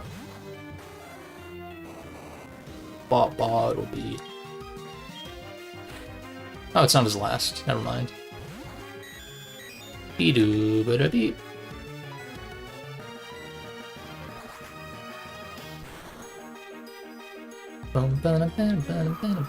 I am thinking... Assuming Prime 4 gets a date far enough in advance, I might do kind of what I did back in 2021, which was... This was before I pivoted over to YouTube streaming. But I actually played through... Well, I didn't finish Metroid 1 and 2, but I played their remakes. Like, I played Zero Mission for the first time, replayed Samus Returns, played Super Metroid for the millionth time. Not really millionth, but more like, you know, 4th or 5th or whatever it was, which is a lot for me. Replayed Fusion for, like, around that same number of time. Because I might have even played through Fusion more than Super Metroid at that point. Just because it was an Ambassador game on 3DS, so I played it quite a bit there. Then again, I don't know how many times I finished it there. Definitely started it a lot. at least finished it probably 2 or 3 times. But this was before Dread was announced, so I was just kind of like banking on it's a 35th anniversary, and we'll just hope that Nintendo has something planned. And then Dread happened, and it was like, oh shit. But yeah, like, it would certainly make sense to replay the Prime games. Maybe force myself to finish Prime 3 for the first time. Maybe. I guess if I choose to start it, I will just bite the bullet and, like, push through, but not looking forward to that. Unless the remaster, like, shuts the damn Aurora unit up at the very least. Like, if it makes at least one change for the better. But a lot of my problems with Prime 3 are so fundamental that I don't think it'll be fixed in a remaster. Which is fine, it is what it is. But I'm just hoping Prime 2 and 3 get remasters, so I would play those versions. That's what I'd like to do. So I'd certainly replay the Prime games leading up to Prime 4. If I have to emulate 2 and 3, if they don't get remastered before then fine. That's, like, perfectly fine, I guess. But I might do the 2D ones as well, because they're... Of course, this happens, like, right at the end of the stream. We made it quite a ways without this happening, though. I bet I kind of want to try to defuse this, because sometimes doing this... I guess if it goes black, then you can't go back. Terrible.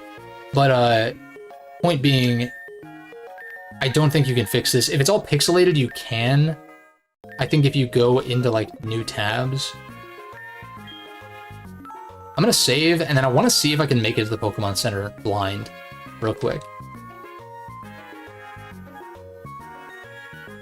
But yeah, if Prime 2 gets a date in far enough advance for me to, I'm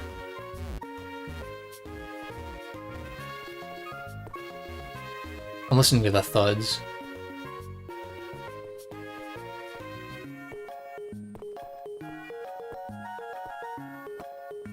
Okay.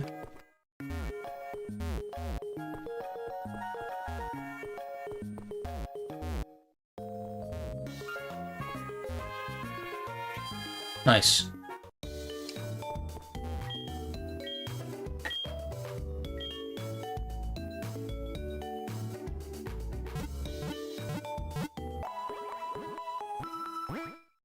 Yeah, instead of restarting the game right at the end of the stream, I'm like, why don't I just go back to the Pokemon Center naturally?